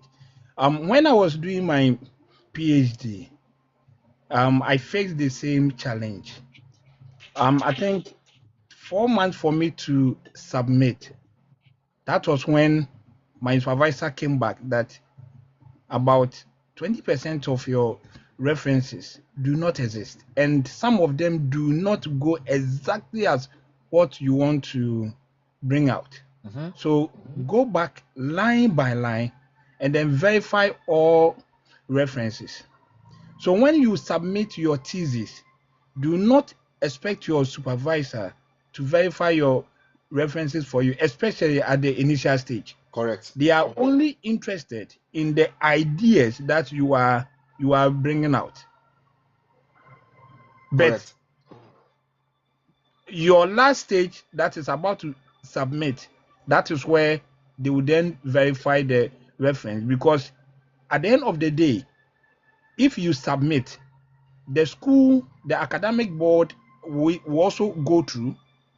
They have now the schools have some expensive softwares that they can use to verify some of the reference. Yes. And then at the Viva level, the external and then the internal examiners randomly will pick some of the reference and then check, because they know that now students, they use AI a lot to create the reference.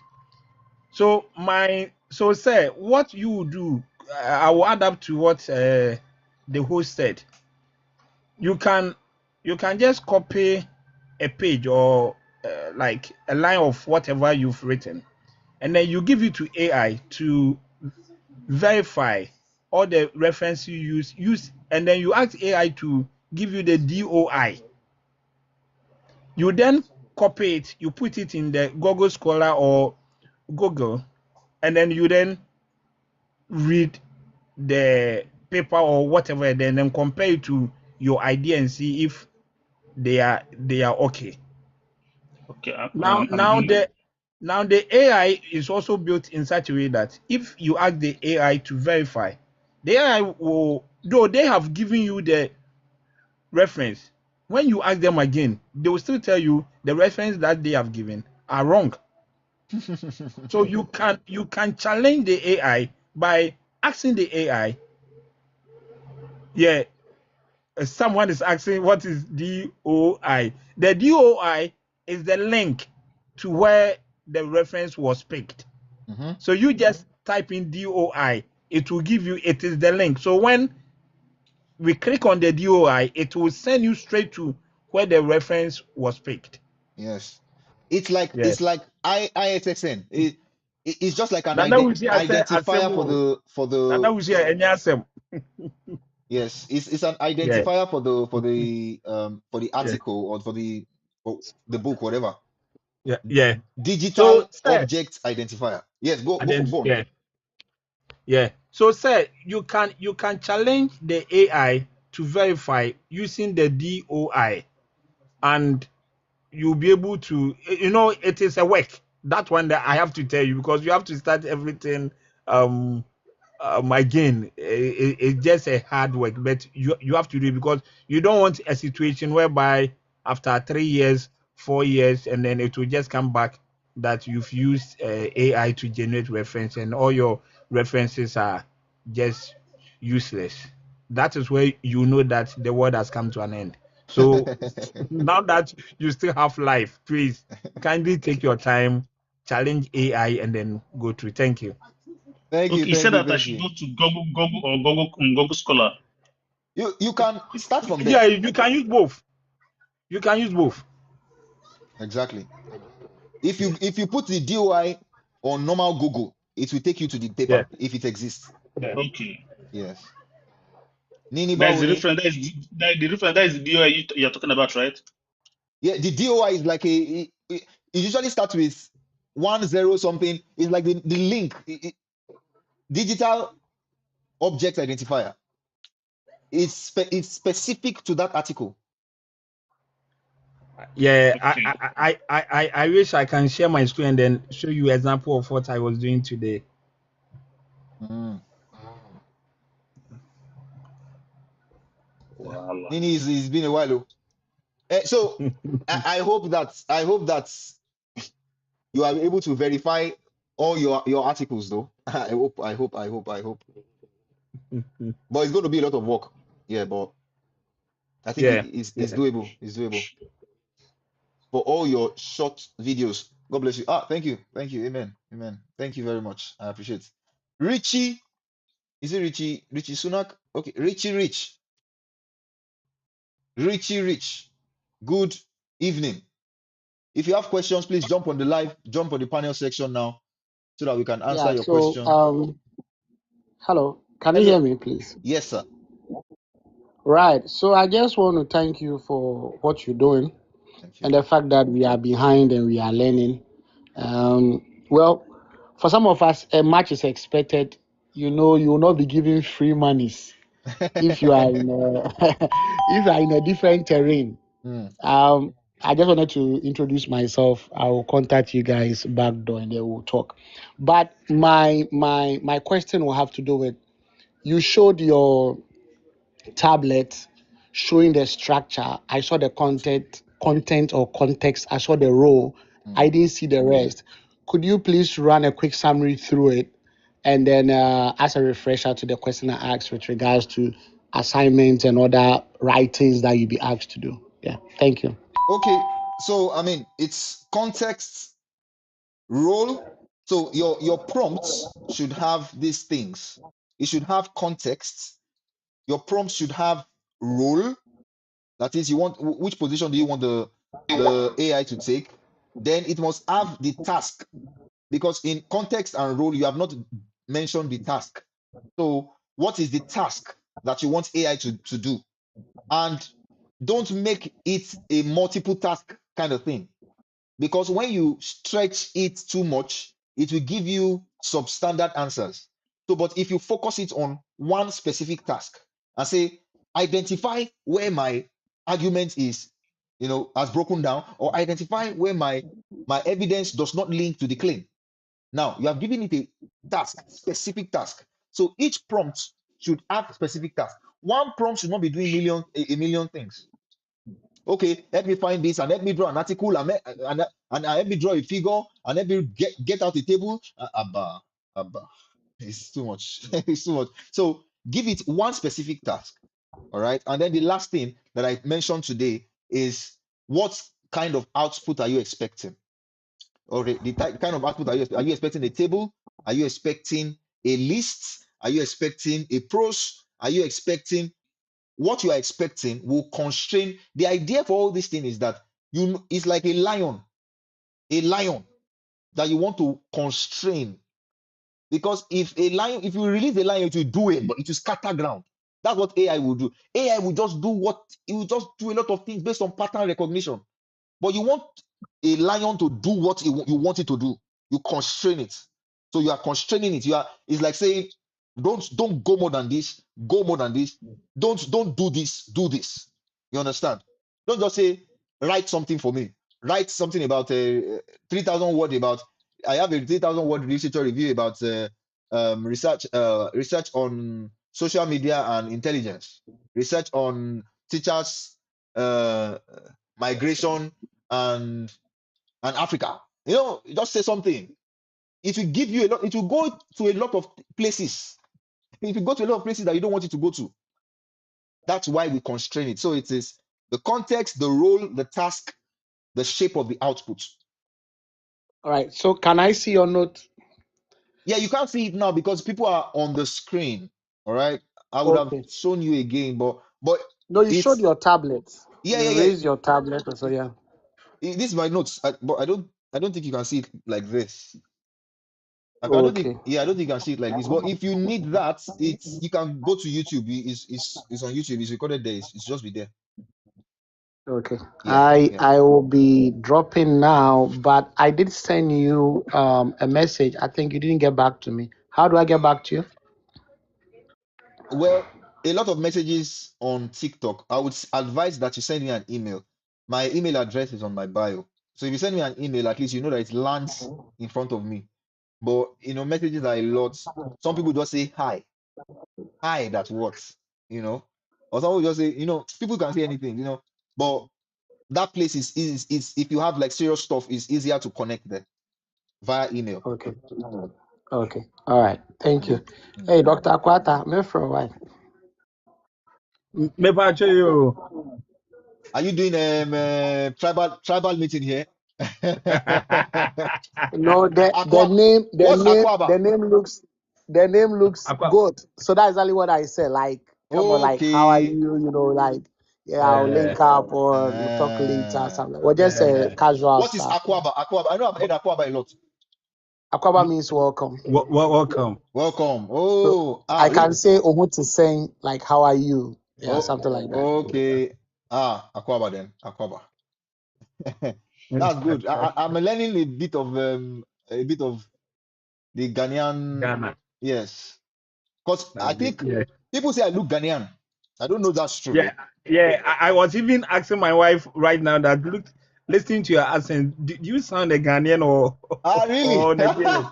Yeah, but immediately you said Sean, said Nigerian. Okay. I think it's Shan. It's like, yeah, I get what you, I get. Don't worry, I'll visit Ghana definitely. I know. I'm sure going to visit Ghana. I've been called Ghanaian since I was 10 or 11 years, 11 years old. People have been saying, is your father from Ghana? Is your father from Ghana? People in Nigeria. So I think I probably have ancestors from there. Anyway, let's go to Le Diplomate. before we then go to Bella? Hello, sir, and greeting to all. Greetings, my brother. Uh, okay, thank you for everything. First, we learn a lot from what you are doing. Really, thank you, sir. Uh, for me, I just like a new researcher, so I'm doing master degree right now, and I should start by writing proposal and also writing my master research. So for that, I think I saw it a lot of video that you did already, and but right now I need advice, like advice in especially in AI, because right now we can say that we write in the past way, like manually. We should use combine what we are doing with these tools like AI. So exactly, like I need advice how I can, like after having the documents or the article, the books that I should have for my topic. So what exactly I can connect this document to the tools, and how, like in terms of citation, especially that one. I think usually when we are using AI is give us like a wrong references. But when, for example, I have like already the documents, is it like will give me like what exactly I need, or it will generate again like just a broad reference? Thank you. Yes, very good question. Okay, so the thing is, I like where you have picked it from. You have picked it from a place where you already have your articles, and that's a good place to be. That's a good place to be. You don't want to be in a position where, let me change this into white. Yeah. You don't want to be in a position where you don't have your articles. That will be very frustrating. Frustrating, number one, and then you have a lot of hallucination. Having said that, when you have your documents, the first thing to do is to why was that document important in the first place? People go and look for documents and then they have trouble getting, inference or getting the juice from it. That's backward. So it is, I have a question. I have what I want to say, but I need this set of evidences to back it up. I have what I want to say. I know what I want to say. I need this set of articles to back it up. Or I have my research question. I need articles that speak on these variables. Let's say your variable is social media, or your variable is drought stress, or your variable is temperature. I need an article that needs these variables so that I can understand the conversation that has gone on before. So the idea is, before you go and look for a material, know what you are looking for, know what you need it for.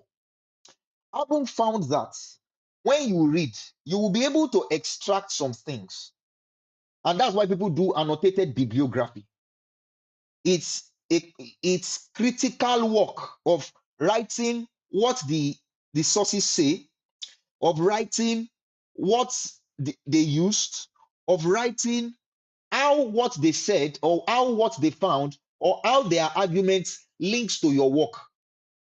So every paper must be read in context. Now, I can assure you, you will not, all the paper you read will not be, it's not all the paper that you read that will be useful. That's an assurance. But you must always read papers in context.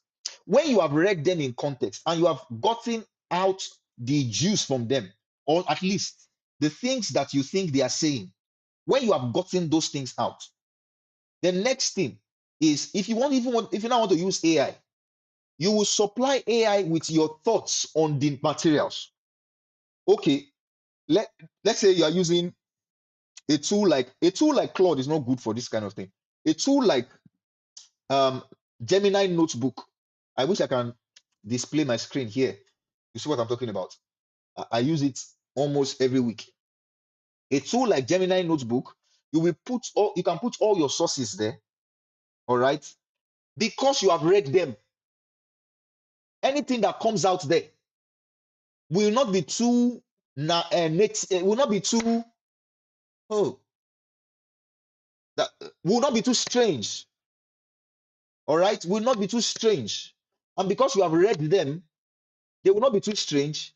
They will, and depending on your prompts, maybe you want to synthesize or you want to put the papers in themes. You want to group them. So you can say, give me a table with the papers grouped into themes.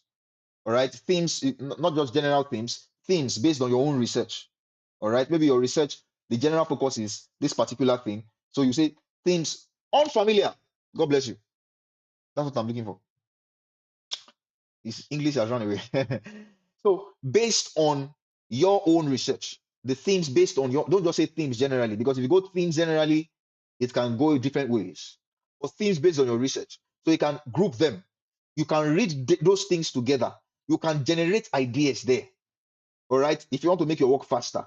So even if you now want to use the aid of Claude or the aid of ChatGPT to strengthen your argument, they will not be saying something that was not originally in your work. They will not be saying something that was not originally in your texts because you have read them. You know what is there. You know your materials. But if you don't know your materials, there's going to be problem. All right, there's going to be problem because it will take you in a different direction, and you can't prove that it's wrong. You have to go in that direction. Now, another habit that is very important is as you read, put your articles, upload your articles, or I mean the details of your articles on your reference manager. It's a good practice. Your articles should be on your reference manager. I use Zotero. I've told you guys a number of times on my videos or via my videos. I use Zotero. A lot of people use Mendeley. Some people use EndNote. Whatever you use, just make sure that your materials, your articles, the ones that you have read, the one that you know that these are very important articles, let them be on those reference manager so that when you are writing and you know that this evidence came from this person, you will be able to reference them immediately as you are writing, even if it's a rough draft. It's not wise to write and then when you are done writing, you are now looking for the reference. That's not optimal. Guys, please let's like this live. I can see redundancy. It's not optimal. So as you are doing the finding, put the references in your reference manager so that when you are writing, you can be referencing alongside. I was writing something today. It was very easy to reference because I know the paper. I just it just come. It's like a joy because when you, I know people are here. If you looking for a reference is not a joke.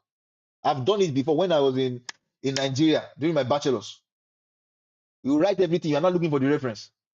Even in masters, I still did it. So in some places, I'll be looking for, I'll put a placeholder. So maybe I'll say XXXX, just to show that this is a place to put reference. And then I'll now start looking for the reference after I have written everything. That's what I'm saying. So for you, my brother here, what you are doing is basically getting your sources, which you have done. Read your sources, get familiar with them. I'm not saying read them in depth, all right? But know what they say. What is the main argument of this paper? What were they looking for? And then, how does this paper relate to what I am writing? How does this paper relate to my work? If you don't establish a relationship, you will not know the need for the paper. You will not be able to, use it in building your arguments. There has to be a need. There has to be a need, all right, that the paper is coming to solve. Okay. Can I just add just 1 minute to it, please? Okay, bro. The first thing that you have to know is understand before you can use AI, you have to do manual work first. Understand your topic. I know if you are going to do a research, you already have your topic in mind. And then we have something called Boolean operators. Like you search for papers. You can use some keywords in your topic to get some relevant papers using either Google or any academic journal. At least my advice is get about 10 of them, at least 10. And then take your time, read the 10, their abstract, to see if they are in line with your topic. Now, when you take your time to read, you will then have a very fair idea of what you want to do. With that one, even if you want to use AI, you can give specific instructions or specific context to AI. Because if you do not give specific context or instruction to AI, you end up getting uh, wrong information.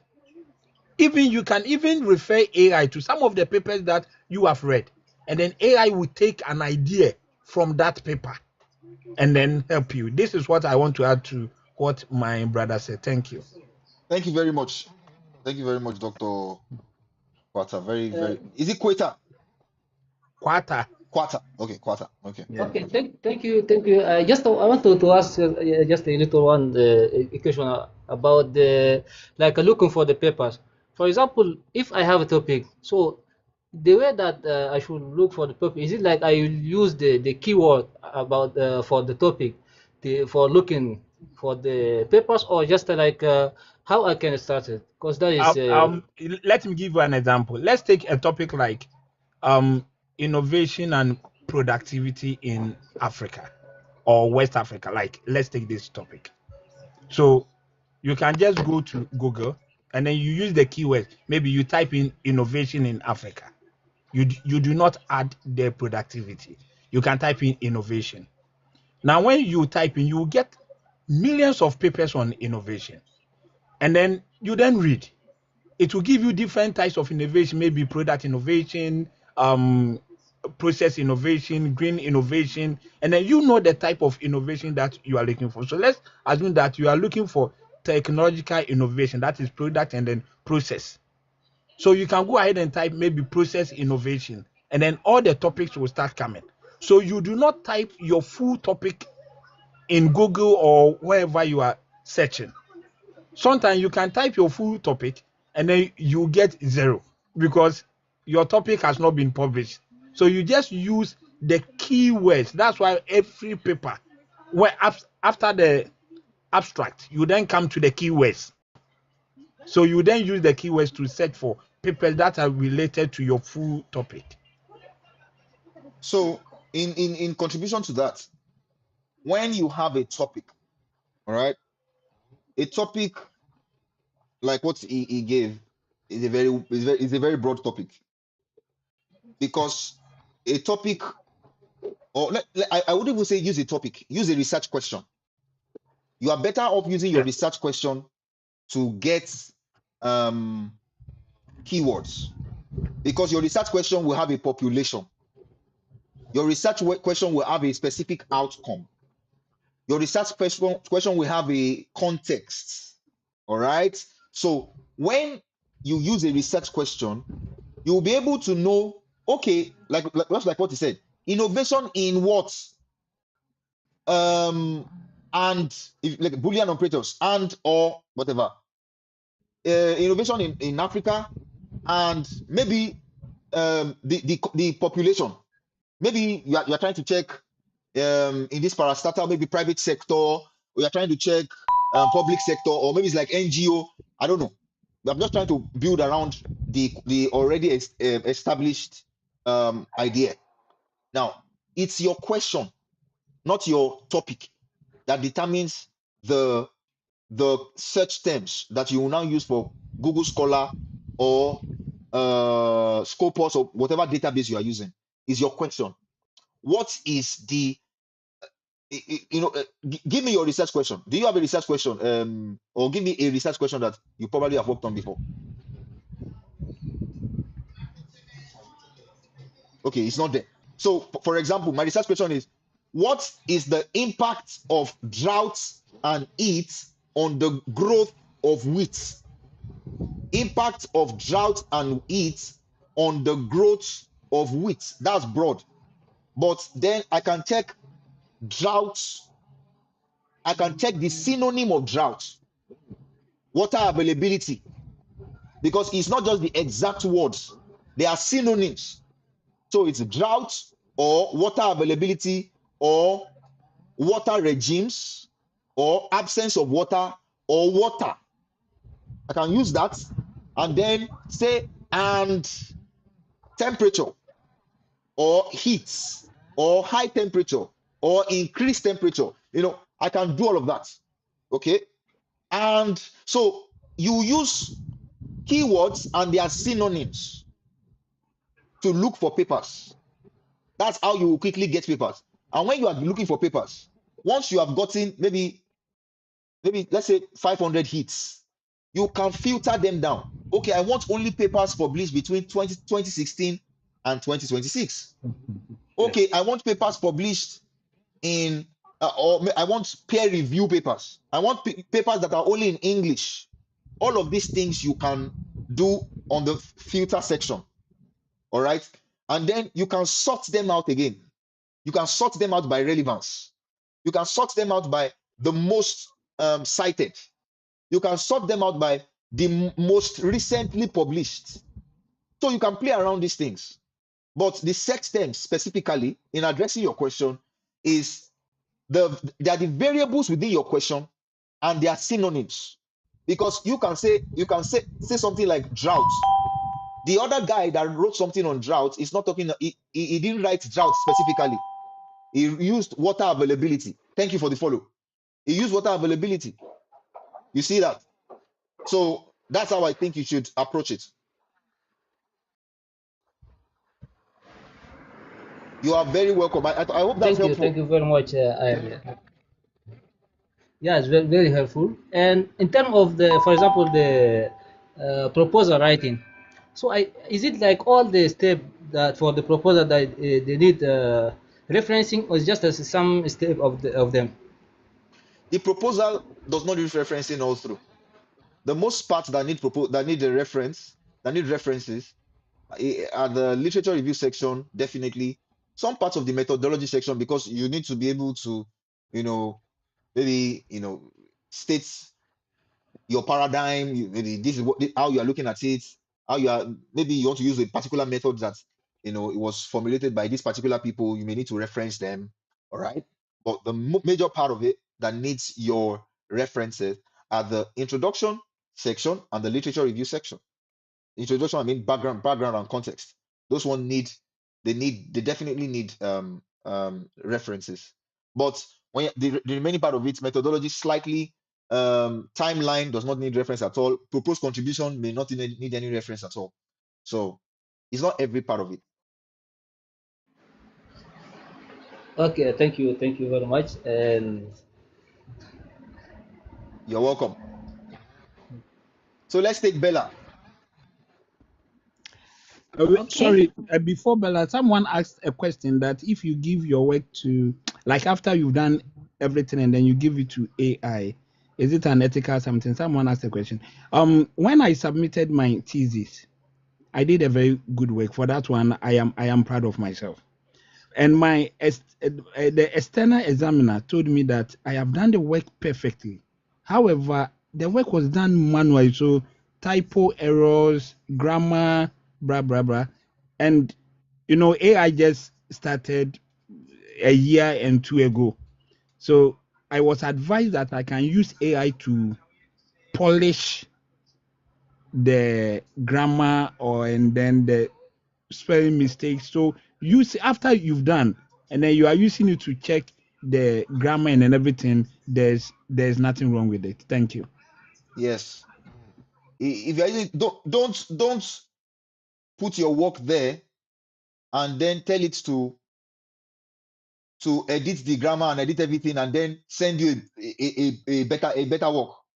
That one, that's not good, because So even that one, it will rewrite it again and then give you exactly. yeah. it will Yeah. give you an AI output that will be flagged Yeah. as almost 100% AI. So if you are using it to strengthen your paragraphs or strengthen your grammar, you can use it gradually. All right, gradually. Okay. So Bella, thank you very much, Dr. Quata. Thank you. Bella, yes, Okay, thank you very much, Samuel. you're welcome. I just have a question. I'm a new researcher, and then I'm struggling with the theoretical framework. For example, the study I'm doing is having 3 theories that I have to incorporate.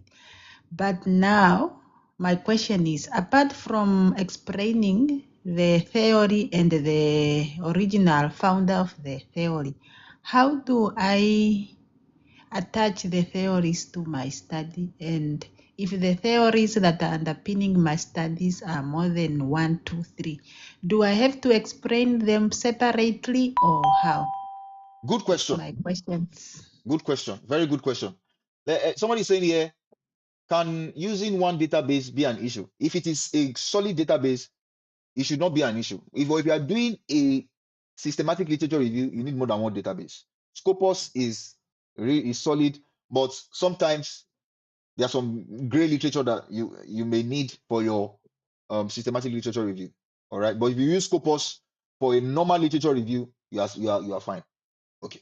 So to Bella, the theoretical framework is the lens through which you are seeing your work. So I like the way you put it.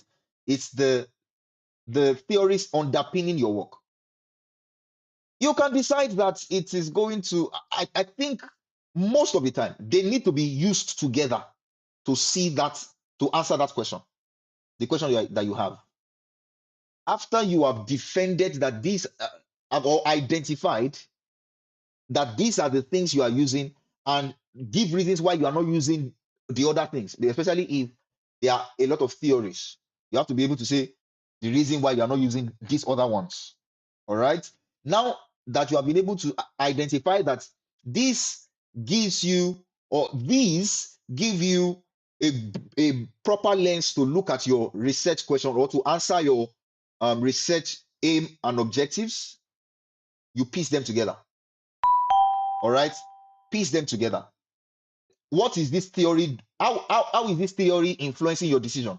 How is this theory influencing your decision? Because it's just one work. They are not three jobs. How is this theory influencing your decision? How is this theory influencing your decision? How is this third theory influencing your decision? Ideally, you should not have counter theories in one work. Ideally. Thank you very much for following. Ideally, you should not have counter theories. What you need to have are theories that come together to answer your particular question. So, having explained the theories, now you have to bring them back to context. Within my research, this will be used to look at this and this and that. This will be used to look at this and that. So, it's just letting us know, letting the reader know that I am anchoring my view on this theory. It's like I want to make jollof rice, and this is the recipe that I'm following. There are many recipes, but I am deciding to follow this recipe because this recipe is the one that looks, the output from this recipe is what looks like what I'm looking for. Exactly.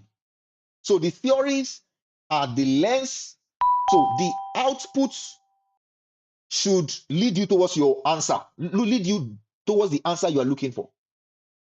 Bella, does that make sense? Yes, yes, Yeah. you're making sense. Bella, please, can I ask you a question? What level are you now? Masters or PhD? Masters at the beginning of my masters, but Okay. I'm already done with the proposal. Now I'm busy writing the literature. Okay. For the masters, then let me come to the masters level. I think masters, to my opinion, having three different theories is just too much. To my opinion, I stand to be corrected because in research you will never have the same opinion. But if I am your supervisor at masters level, 3 theories are are just too much because you are not writing more than 12,000 words or something of that sort. And then with the theory, as boss said, is what underpin your studies. It should be analytical, not just explaining. Like maybe you define the theory, but no, it should be analytical. And then sometimes the theory even helps you to identify the variables that you are going to use, and then what you are expecting, your expected outcome. But maybe this theory, based on this, if we add salt to pepper, we should expect the outcome to be yellow. Exactly. So when you go to your result after you've done your result and everything, you then make reference to what you said in the theory aspect, that now our result we have the answer to be yellow, so it confirms what the theory said. Exactly. So it should be analytical, and then it must be linked. It must be linked to your intended objective, and then everything. For me, I always tell my student that the theory is just like the midfield, the center. It looks front and then back. But 3 theories at the master's level, I will advise that you can reduce it. Mhm. It's too much. If it were to be I a agree, actually. PhD, I yeah, was thinking PhD level. if it were to be a PhD, then fine. But master's level 3 is too much. Thank Just you. focus on one. One is Yeah, okay. One is okay. yeah. Thank you very much, Doctor Hmm. and Samuel. You're welcome. You're welcome. Let's take Meta Brico.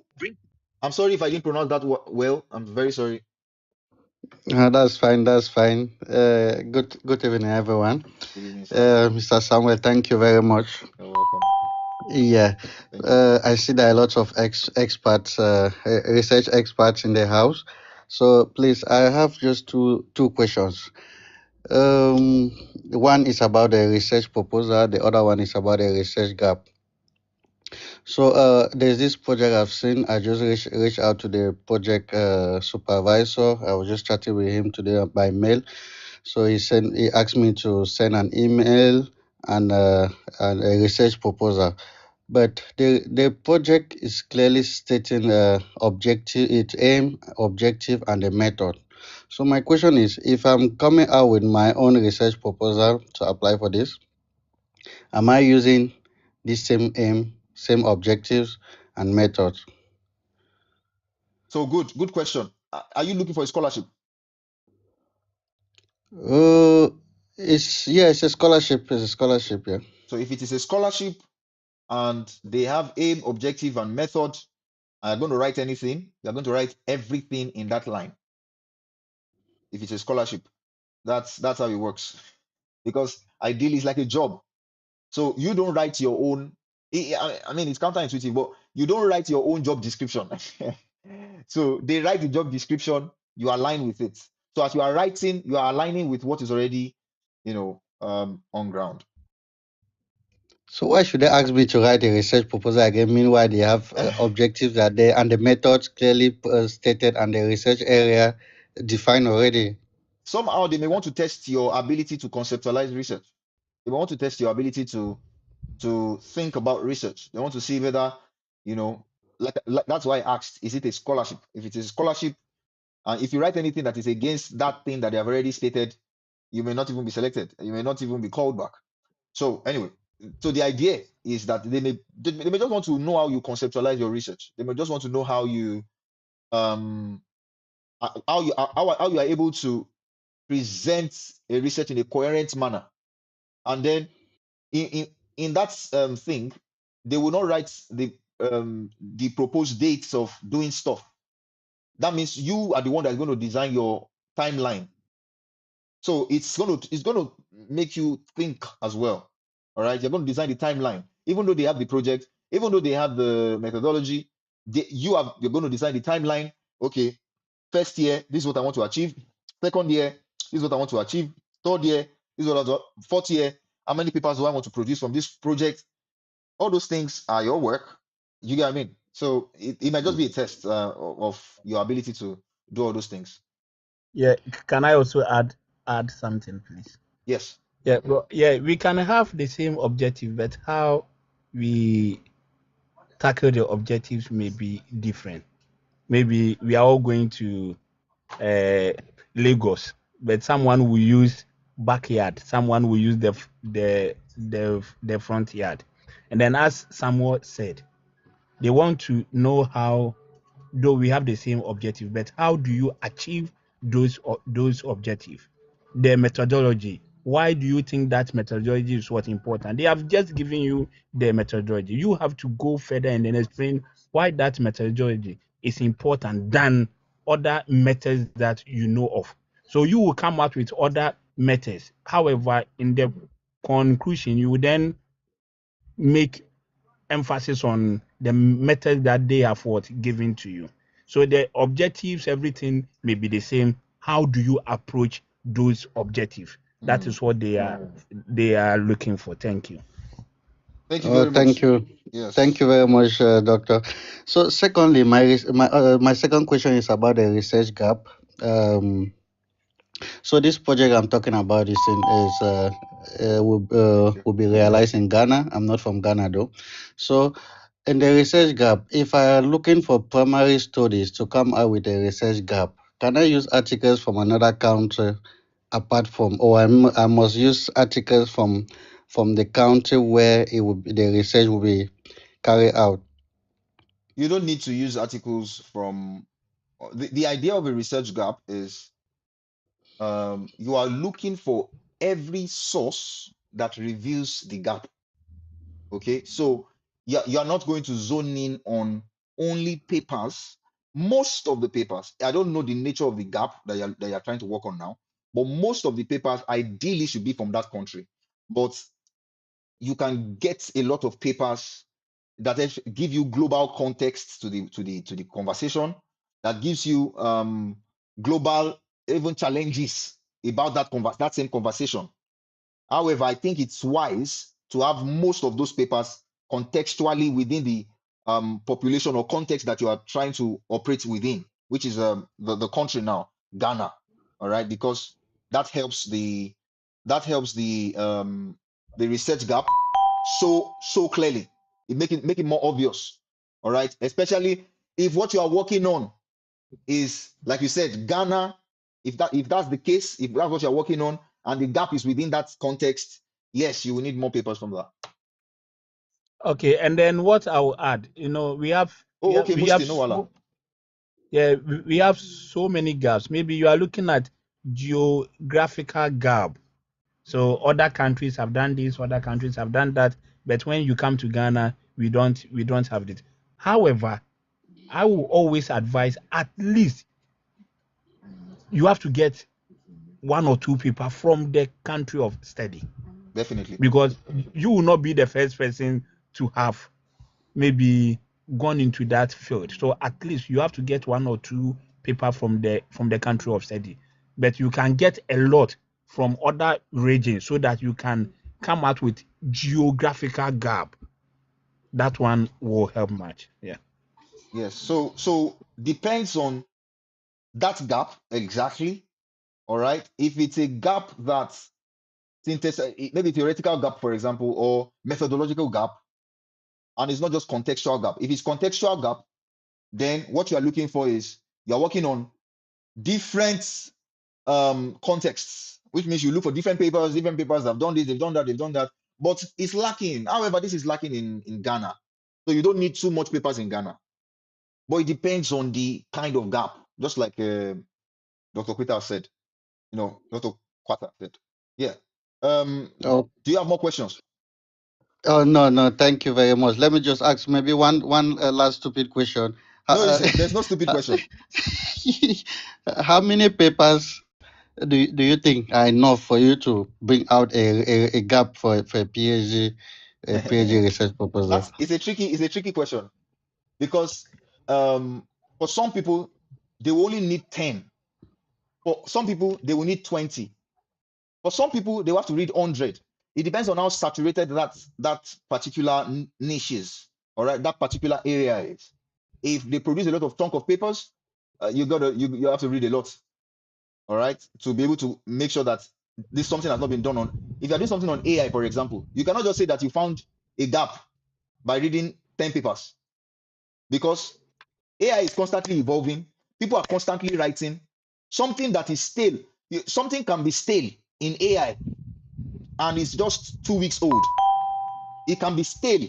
A research can be stale in AI and it's not up to a year. So if you are looking for a gap in that kind of field, you have to read a lot. But if you are looking for a gap in a field that is not overly saturated, you know that the reading will not be too much. However, you need to read sufficiently and read recent papers, because you have to be sure that what you are trying to solve, Zhang et al. Have not done it. And then also, like, you have to keep on reading. Doing literature review or research, it runs through from the start of your PhD to the end. Even maybe on the day of submission, you can still make what changes. Mhm. So you read paper. I think there was something that I was doing, and then later on I realized that someone has done a similar thing, You see that? and then because I failed to read more, I couldn't find that. Later, I have to just abandon that word paper or Those that guys, or Zhang that and word. Wang, those Yeah. guys, Yeah. they are So you have to read, but when you are doing your thesis, maybe it depends upon the. Always take an advice from your supervisor. Always take an yeah. advice from your supervisor. So it's, because you are working within West limit, they can ask you to maybe use 15, 10, uh, 20. I have not seen any thesis that is going beyond 25 or so, or 20, but Mm, you have to read. You end up definitely. reading more than 200, 300 papers on All on through your your field. PhD, Yeah. definitely, Yeah. definitely. Okay. 100%. Yeah. Okay. Mm. Yeah, thank you very much. That's all for my end. Let me give the All right. stage to other people. Thank you. All right. All Samuel, right. today I have been your co-host. Bio, it's good. It's good. It's good to have someone always, we always have a lot of people talks. So it's good. It's good. It's good. You're very welcome to stay. Fashion stylist in London, fashion designer in London, global fashion designer. Are you there? Please unmute. Hello. Hello. Hi, good evening. Good Thank you evening. for the insight.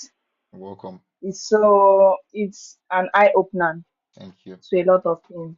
So I'm currently writing my thesis in masters of research in business. Mm, And my supervisor said something about I submitted my draft chapter for a review, which mm, is the literature review.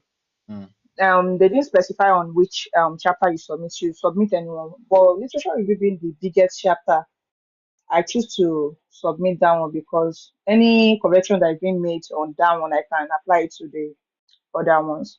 So she talked about polishing my writing and talked that there are several AIs that I use to polish my writing. And the thesis, the part of the rules guiding it is there is no use of AI. Even if you, whether you declare it or not, mm. you should not use AI. Yeah. And my school is on the pandemic of AI now. More than half of my class, even I myself, we have faced panel before. Mm. So I'm very, very careful. And my lecturer is not my supervisor is not a lecturer in the school. She's Oh. a like a contract staff, or I don't know. She's contracted on thesis supervision basis. Oh, okay. She doesn't lecture in the school. So she might not really know what is going on in that school. But as me, I've been a scapegoat before. And it was not a good experience. So she advising that I polish my writing with AI. Is it? I don't know. I told her she said it's not about polishing writing, that since they didn't write it for me, it's just to polish it. Now I'm confused. Do I go ahead or I generally submit it like that? Samuel, I think this is what I said. I have been there before when I submitted my thesis. You know, English is not our first language. Like those from China, those from even let me even be clear. The the English people, when you read their work, you know that they make a lot of mistakes. It's just like we writing in our language, we make a lot of mistakes. Now, how you use AI to polish uh, your work is what matters most. If you give the work to AI to just go through word by word, the AI will give you an output that will be AI content, and then that is where you are going to have a problem. So it's all a matter of how do you use it to polish your English. So you don't give the whole work to AI, the literature review. So mostly, um, what I do advise those under me is that at every level, do not wait to have the bulk of the work before you start polishing or making changes to your grammar, spellings, or whatever. So at the beginning of each stage, you can just check it by using when you do it bit by bit, it will not come as what AI generated. So since English is not your first language, it's not my first language. Uh, you can, but do not give the work to AI. If not, you are going to face the panel for the second time, and then that one, somewhere, and I will not be there to to just defend you. Okay. All All right. right, thank you. So, what type, like, what do you have AIs that can polish that you can suggest? No, to be honest, I think it's just about uh, strengthening your grammar. To be honest, Yeah. that's And what I Okay. then would do. and then even if you use Microsoft Word, there Yes. we have some settings. You can instruct it to check spelling mistake, grammar. It can check everything for you. So this one you've not given it to AI. You are using the Microsoft Word, Mm, and then go to the settings and then set all those parameters. It will check the grammar. If you are using British English, you then select British English. Do not miss them. If you are using American English, you then go by American English and then set those parameters, grammar, um, mistakes, spelling mistakes, and everything. And then it will underline all of them red. And then when you click on it, it will give you the alternative for the best thing to do. So you can use the Microsoft Word to polish your write up. Thank you. All right, thank you so much. Please, yes, can I ask one more question? yes. Yes, go ahead. So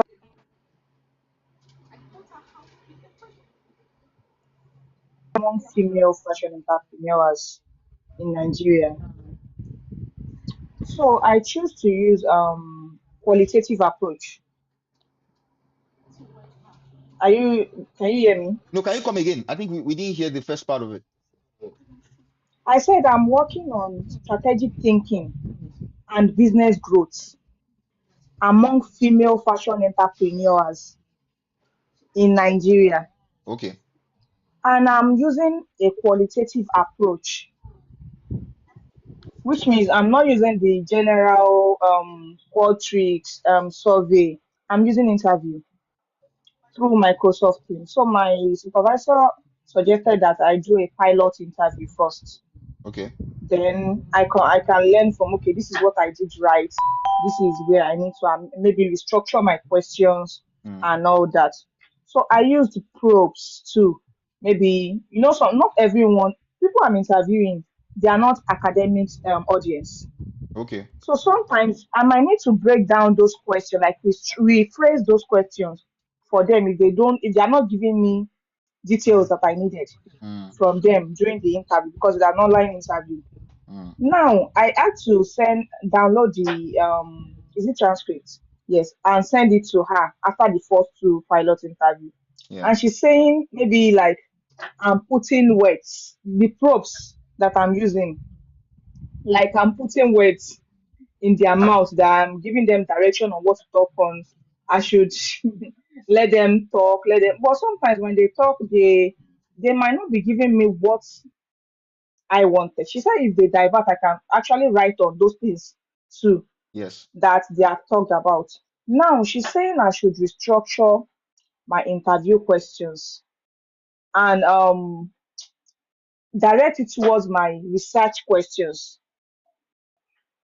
Do Yes. you get that? Yes. That and I have done that. I have gone through it over and over again. I have used AI to act like, is there something, is this not matching with my research? It is matching with it. She made some suggestion and I used those too. But there I've after looking at it, there is nothing I think needed to be changed there. Though I've So, sent a mail, told mm, her there is nothing I felt needed to be changed because if I change anything, it's going to divert from what I am working on. I mm, might not give me rich transcript for analysis. mm, mm. I get what you are saying. The thing that your supervisor advice is very correct because you want to make sure that you are not influencing their decisions. You're not influencing what they say because that's the idea behind the interviews. You want them to tell you original stuff. In fact, sometimes people write it within their work that they go back to verify from the people. Did I interpret what you said correctly? Interpreter's bias. Yes. So Oh, yes, in fact, after you have heard them, you have interpreted their work. You still go and tell them that this is what I got from it. Or did I interpret it well? Because the idea is that you want to get original stuff, and the moment it has been influenced by you, it's no longer original. And it has to relate, always has to relate. That's the first point. The second point is it always has to relate to your research question. So I can understand that she's very insistent on that particular thing. Is very important. That's very, very, very important. So I think you work with her to see what then becomes approved. Don't speak to don't let your bias come in. Don't say this is what I want. There's always this is what I want in everything. We always want something, but that's not within our control. So let's not try to control it. There's always what we want, but it's not within our control. What we can control is how we present the question to them, how we tell them the question, and then how they respond. And they give their responses, and we analyze it, and we say these are the responses they gave. These are the things that we found. That's how to report a finding. For example, you can be doing something that's even experimental. If you're doing something that's experimental and a plant is growing a certain way that it's not supposed to grow, you're saying, no, this is how it's supposed to grow. And then you are recording based on how it is supposed to grow, not how it is growing. I'm doing something related to plants, for example. You are reporting on how it's supposed to grow, not how it is growing. That is not research, you know. That's like yeah.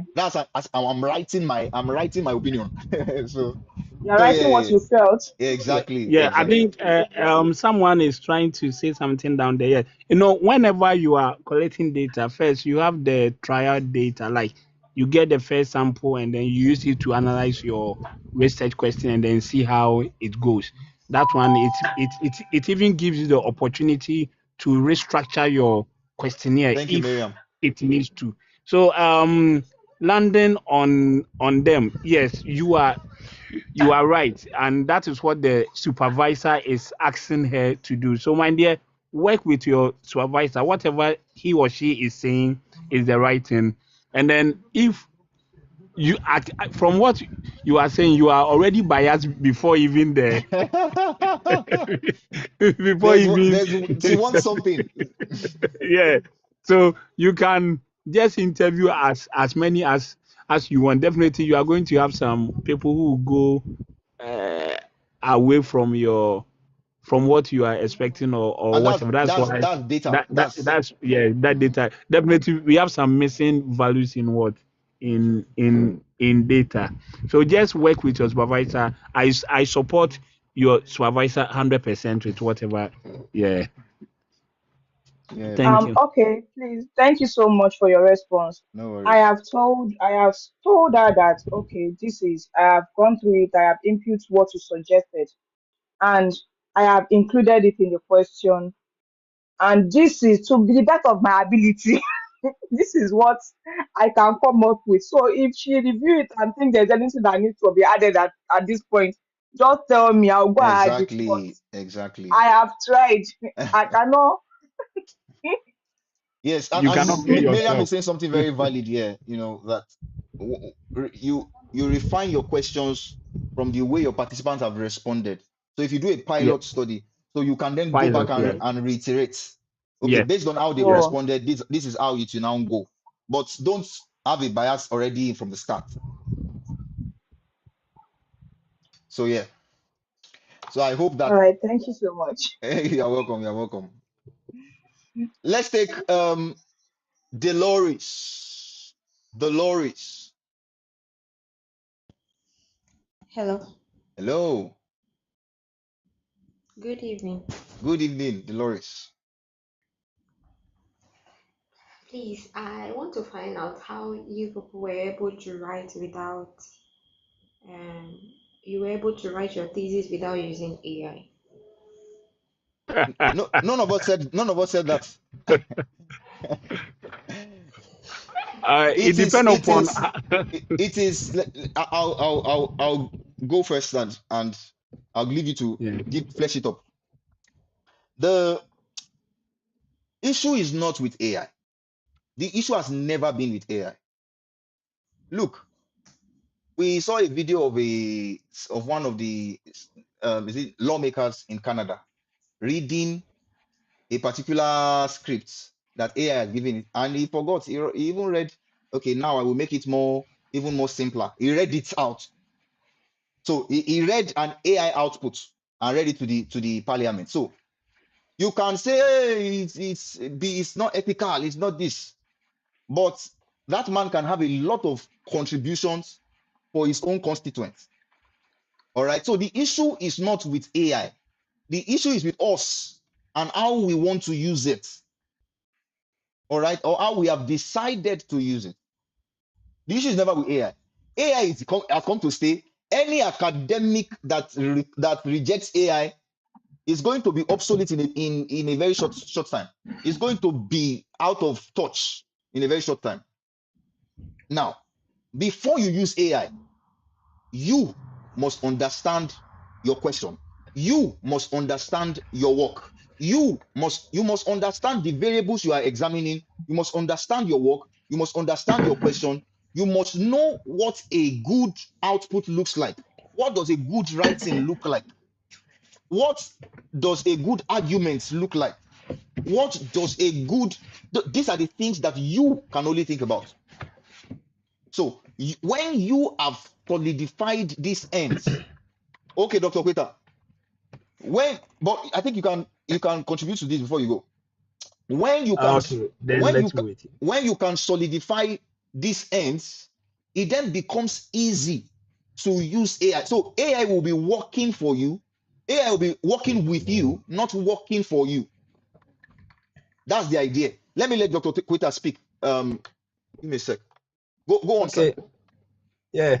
My dear sis, now as Samuel said, AI is now with us. I did my research when the AI was not. I wouldn't say the AI was not there, but I didn't have the opportunity to use the AI. But now, with the publications, the papers that I am doing, definitely I need some help with AI. So how you use it is what matters most. How do you use the AI? You can use AI to even get papers.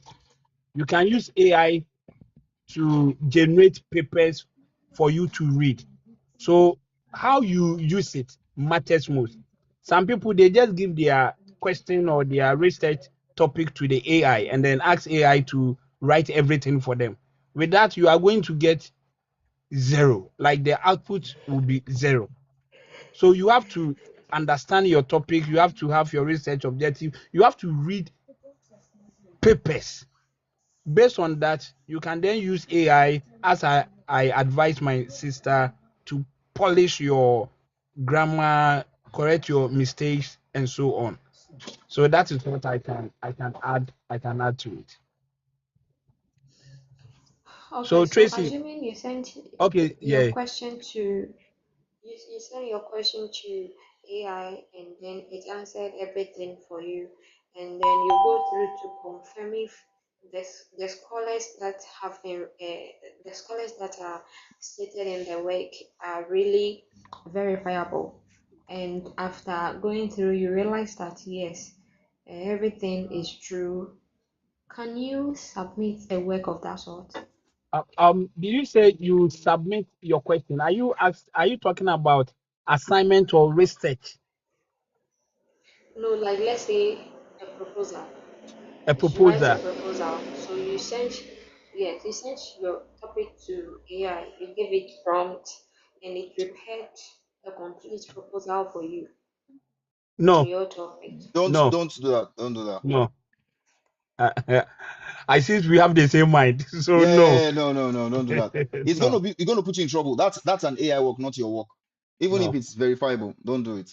Don't do Yeah, it. if even the AI will even generate references that do not match what Mm. the AI has even If written. So don't. if they call you to defend it, and they say a line in the work, you are going to be Yeah. exposed. And you know, plagiarism is a thing.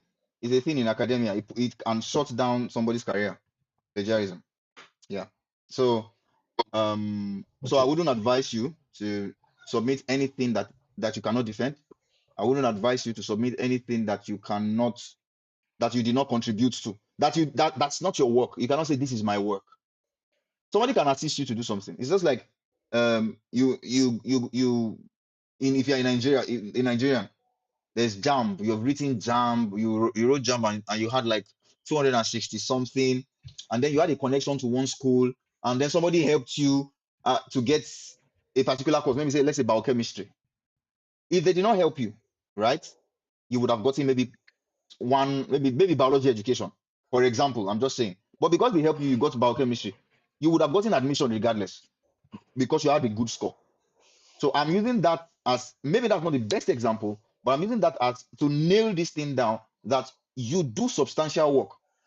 All right. You do substantial. If AI gives you the reference that AI give you, in fact, I don't know, but if AI give you references, you should check and double check. Check the journal name, check the DOI, check everything, and be sure that this guy is not. Yeah. So Do you know that? Do you know that I marked a dissertation. The person was writing something on McDonald's, and just I don't know how the student gave that prompt, and then the output, mm, the person topic is on UK, blah blah blah, but the mm, output the person got was from America, and the person submitted everything, and then someone is asking a question: is plagiarism not different from AI use?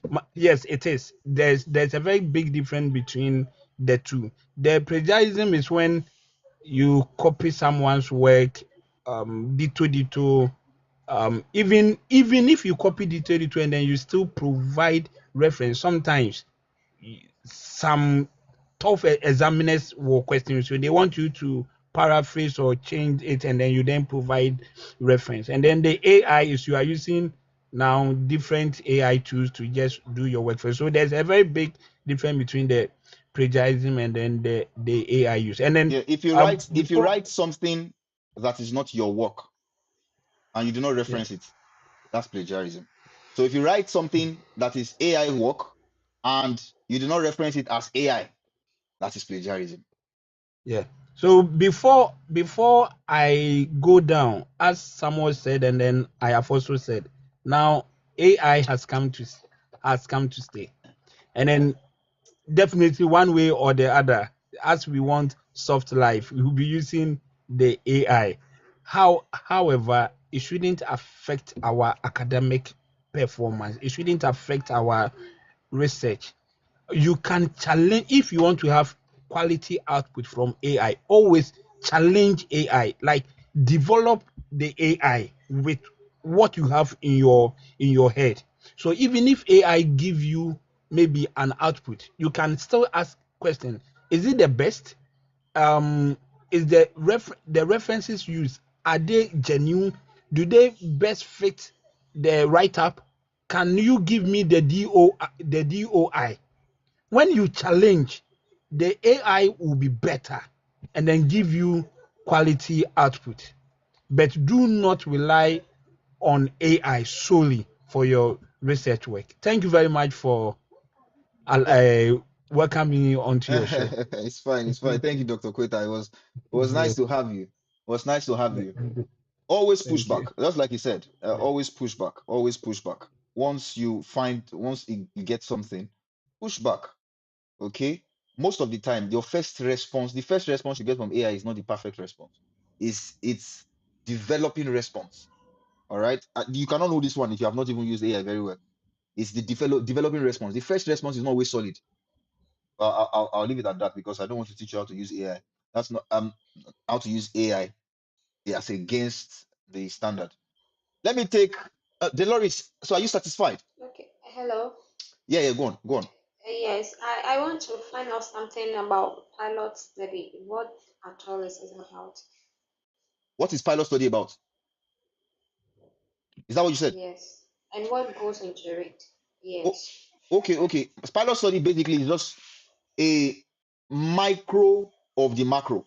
So if I'm doing a study on 80 people, okay, can I do that study on 20 people or 15 people to see what I find? So you usually do that to be able to design the bigger project. Do you understand? So you are doing that small thing because sometimes what we have in our heads, it, and we want to implement for the big project or for the main project, is not usually accurate. So you need some sort of data to be able to test run. Okay, am I thinking correctly? Is this set up right? Okay, the data I'm getting, is it correct? All right, or the data I'm getting, is it consistent with what I thought I was going to get? Things like that. So that's what a pilot study stands for. It's just like a first study, like you are doing it before you then do the main one. But it's like a micro of the macro. So it's a microcosm Okay. of the macro. Yeah. Do you get it? Okay. So thank you very Yes. much, Dolores. Thank you. Thank you. Um, let's take Tracy. Okay. Tracy, Yeah. So I want to say thank you so much, you're Mr. welcome. Samuel, You're for welcome. everything. I learned a lot. Yeah, and You have been everything you here say since is the something that, beginning. Thank you. yeah, it's something that I've been doing. I've been actually doing well in my studies. That's Like, good. because I'm about to graduate in I'll be defending in anytime soon. So That's those things, good. these are things I've been doing with my assignments. Whenever I ask AI to provide an answer for a certain question, I keep asking them. Once they give me something I don't want, I will keep asking them until they provide the actual thing that I want. So, like you say, you always have to know what you are asking for so that you can get a better outcome. Yeah. And then I have a few questions that I want to know concerning defense. Like Okay. Mr. Quata said that it is not good. I know he said something is not good to have more than one theories within your work. But then for my work that I've done, I have like more than one theory, like four theories. But then these theories are relating to what I'm doing, like Yeah. the study. Yeah, Mm. so that's why I wanted to ask him. So is it still wrong, or I'm on, or on the right path? Because all of those theories, I read them one by one, and these are similar theories that I did in my previous lessons. So I Mm. already like have ideas on the end. They are all relating to the study I'm conducting Yeah, I or I've think conducted. I think he was speaking basically on trying to reduce the confusion that multiple Okay. theories will give. If all the theories that you have used within your work contributes to how you have seen that research question or how you have worked on that research question, then you Mm, know it's a lot. Somebody is saying it's a lot. yeah. Yes, it is a lot. All right, it is a lot. I don't know your question, and I don't think it's going to be right to just know it here and all of that. But if those things have come together, there might be similar theories. I do not know. I'm not qualitative terrain is not my terrain at all. All right, but I'm saying that if those theories, I know somebody that's currently in a PhD level. I edited his work. He's using only two theories. So if you say BSc and it's four theories. It's a lot. I don't know how you have how you have had that conversation with your supervisor. There are many variables I don't know, so I cannot give a judgment on whether this is correct or this is wrong. All right, there are many variables that are not clear to me, but I can say that the idea, I can just give you the idea of a theory is that it becomes the lens, it becomes the prism through which you see that question. All right, that's the only thing I can say. I don't know how you have worked it out with your supervisor. I don't know. I don't know. All right, I don't know your question, so I can't say this is right or this is wrong. Do you understand? It's not a right or wrong Yeah. thing.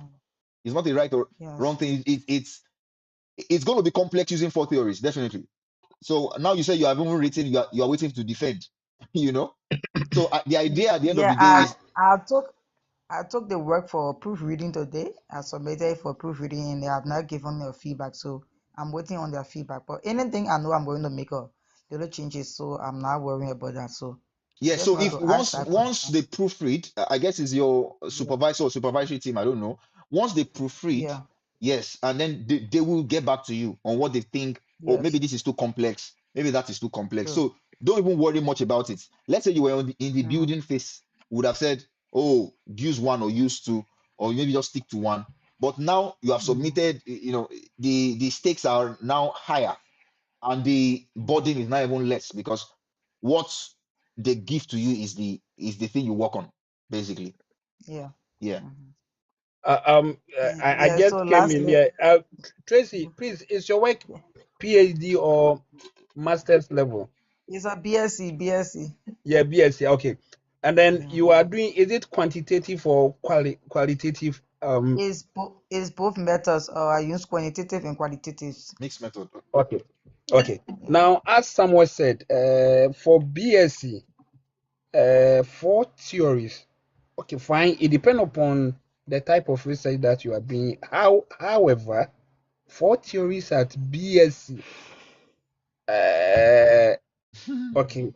Yeah, I I wouldn't speak for your supervisor, Yeah. but if Okay. I am to be your supervisor, I will ask you to cut down because even by the time you finish writing on the four theories, you have taken 50% of the entire word limit. Note that at BSc, I'm sure UK, you or wherever you are not writing more than 10,000 or 12,000.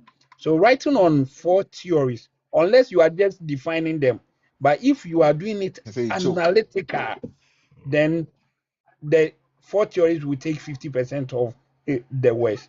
So let's just So, wait for the basically it's four chapters because for my school we read like four chapters, and then these theories are not like I did not read much like to make it like bulky. It's just like something relating to the study I'm conducting because it's about FGM. So it's like each of these theories is saying something relating to what I wrote. So yeah. So So for I me, think I what you yes, did was describe then. I don't think yeah, you yeah, analyzed it. so So okay, yeah. go on. yeah. So we can just take it as she has one main theory and then you have other supporting Yeah, one, which yeah, so that yeah, one you just highlight them to support the main support, theory. yeah, yeah, Yeah, yeah. exactly, yeah, yeah, Okay, so okay, then that's okay, but just be mindful with the word yeah, count. yeah. I understand, I understand. I just not to know, but so maybe next level like masters, I know what to do now. Yeah. Yeah, exactly, So exactly. my last question is I'm just new in the aspect of the defense and preparation. So I want to know like how do you go about or what are those things that needs to be included in your summary if you wants to make a summary like for your defense at the BSc level, where do you start from and where do you end? Yeah. Summary. Yeah, summary. Yeah, something that you can just like be rehearsing over. Yeah, Okay, even if you know the entire book, but something that you can use at the defense, place something okay, like that. I get. So what is your question?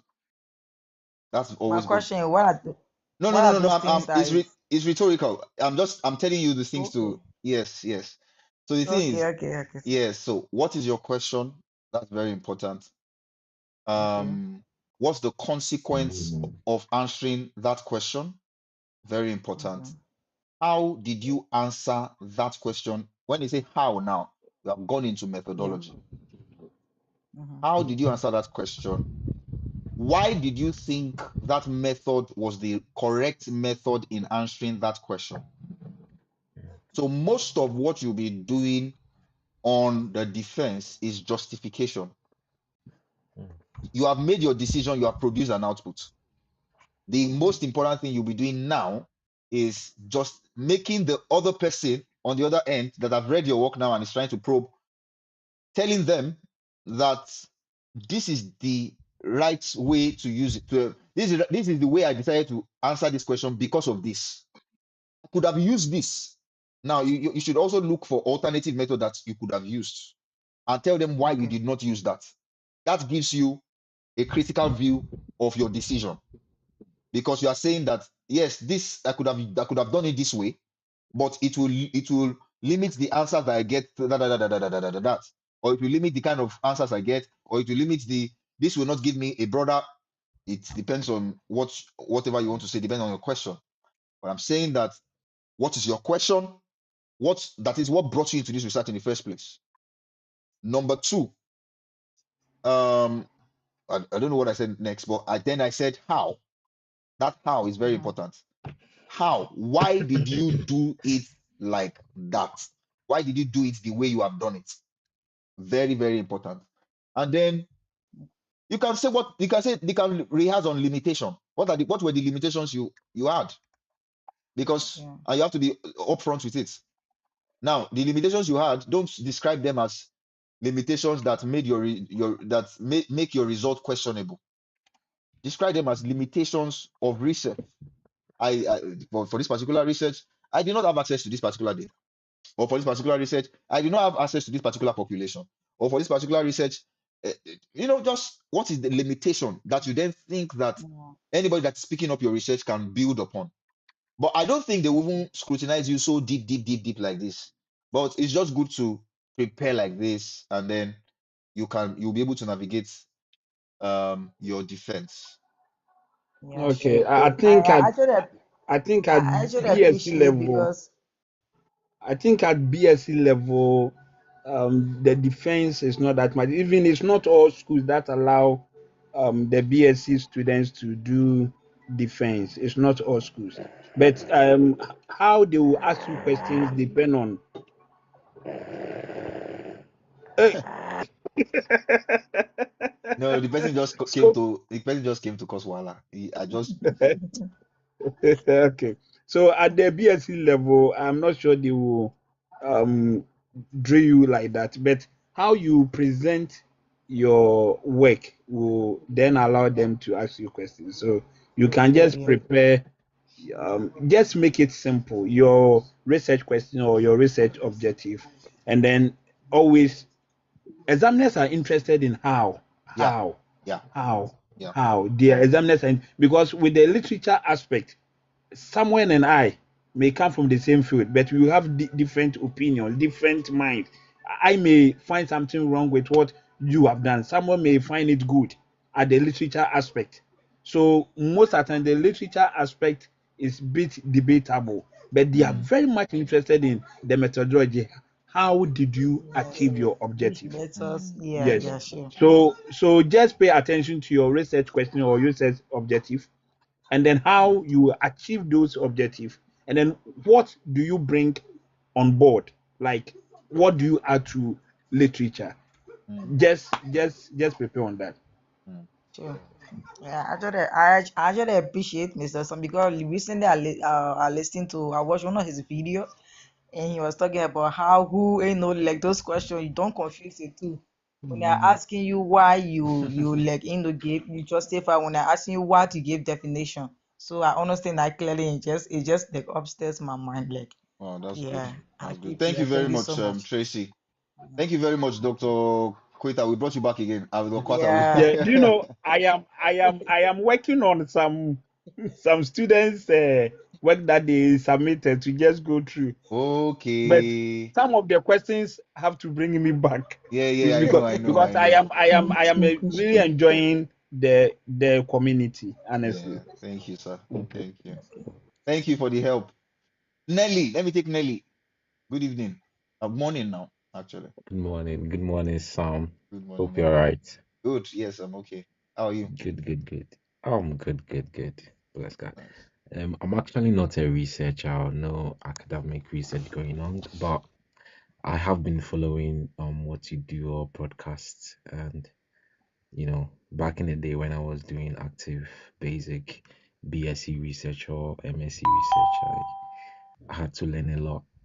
But I'm in industry. I'm quite interested in, research, even if it's not for rigorous submission or if you like marking Mm. or defense and all that. I didn't join quite early. I just want to know what's it about the AI prompts for research? Can you summarize maybe? I mean, under 1 minute, what you discussing the Okay. benefits of AI Yes, prompts? Yeah, in we we research. we had a class. We had a class before we started taking questions. We had a like I think it was for 1 hour on how to structure your prompts for AI. Okay. So where it was like I shared my screen and we did Mm, that. mm, There was also mm. it's also what we are doing right now is equally streamed on YouTube as well. Okay. So we just spoke about generally how to engineer your prompts. Good. The most important part of it was the different parts of a prompt and Okay. how students can think about it. I- I- And what context was one of the things we spoke about because AI always Good. needs context for Yeah. to write before you write a prompt. You always need context, or else it will just go around and fap around, gets a lot of things that you don't need.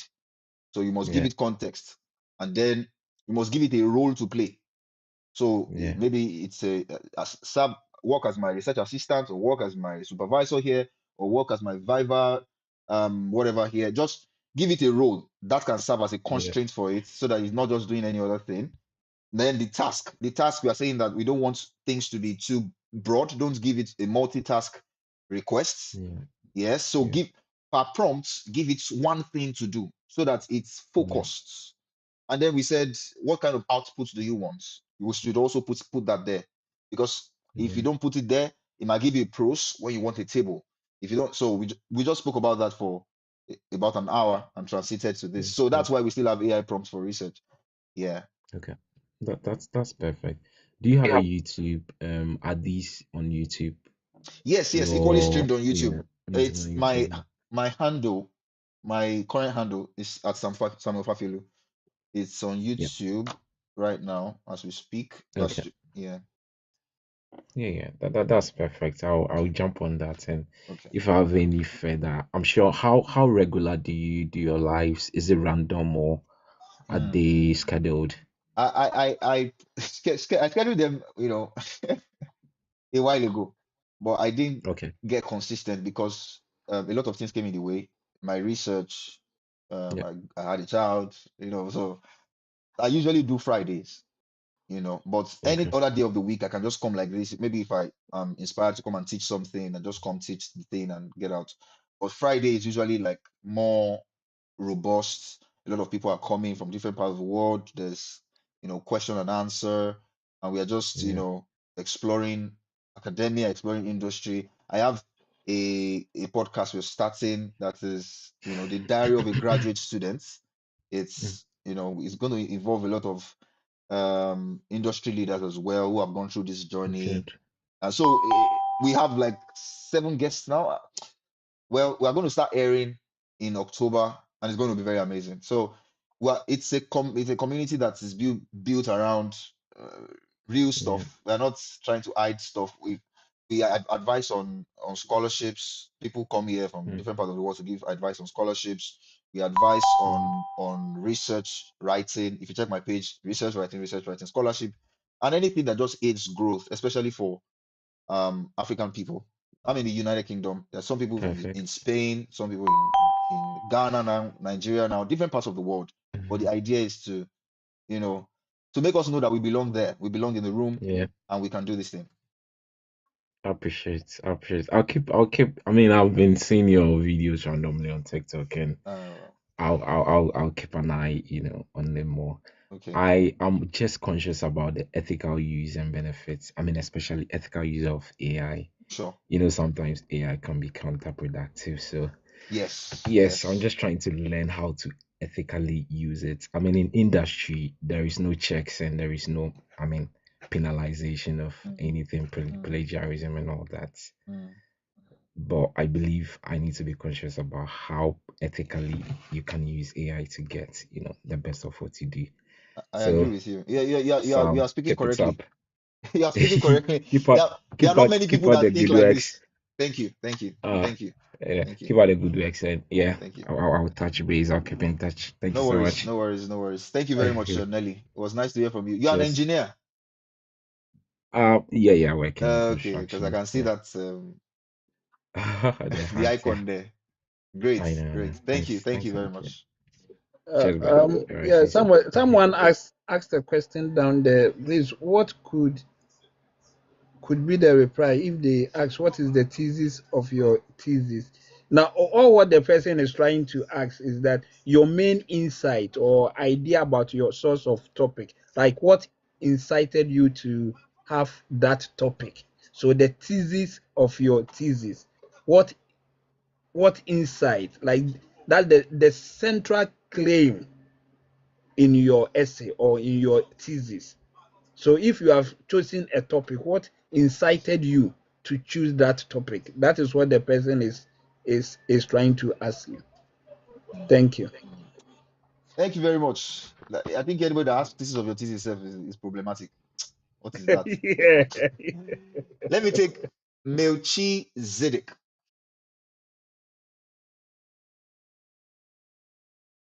Melchizedek, I hope you have not slept. If you have slept, there's no penalty. You should sleep. Okay. Let me take Irene. Irene Aduke. Hi, Sam. Hi, Irene. How you doing? I'm fine. Good evening. Good evening. You pronounce the name like a Yoruba name. It's not a Yoruba name. Irene. The Aduke. Sorry. Yeah. It's not Yoruba. No, it's not. Are Well, you I guess serious? it's a common Yoruba name, so it's fine. What's it pronounced as? It's Aduke, actually. Aduke. My God. That's Yeah. that's that's the first time. First time. I'm very sorry. I It know. wasn't I intentional. always get the question if I'm Yoruba whenever I I say my I name. said Aduke. Hey, Yoruba Yeah, boy. you pronounce it with the thick Yoruba accent, Aduke. Oh my days. Aduke. It's fine. That's good. That's good. That's Yeah. good. Good to know. Yeah. Good evening. Thank Good you evening. very Good evening. much for everything, for all that you're doing through your Thank you. platform. Thank you. So, I'm currently doing my master's thesis, and I already had my methodology. It was a scoping review based on my question and my discussions with my supervisor. Okay. But recently, we had to change it to an evaluation. Hmm. Reason being that the the way my research question is formed is not giving me the papers that I would need for a scoping review. So I'll just say my research question so that what I'm asking is in context. So I'm researching on international nutritional guidelines and seeing their adaptability, Hmm. international nutritional guidelines on PCOS, and seeing how adaptable it is in the Nigerian context. Hmm. So I was going to do a scoping review because I was mapping and synthesizing, the evidence Hmm. in the international nutritional guidelines. So after my search, I found out that there was only one gold standard guideline for nutrition in PCOS. And since there is that one gold standard, my supervisor asks that I do an evaluation of that particular guideline rather than a scoping review. And so my question is, I mean, I did a search to find out that there is one guideline, and that's the rationale for a scoping review, to find out the evidence. So I'm confused now. If I can't choose a scoping review because I'm finding out just one guideline, what's the rationale really for a scoping review? I think from what you said, your supervisor is taking a detour from scoping review. Yeah. Yes, exactly. Because for a scoping review, I mean, you should be able to synthesize multiple sources. You know, it led you to that one source, so it may just Yeah. be better. It's always better anyway to go in the direction of the what your supervisor is saying.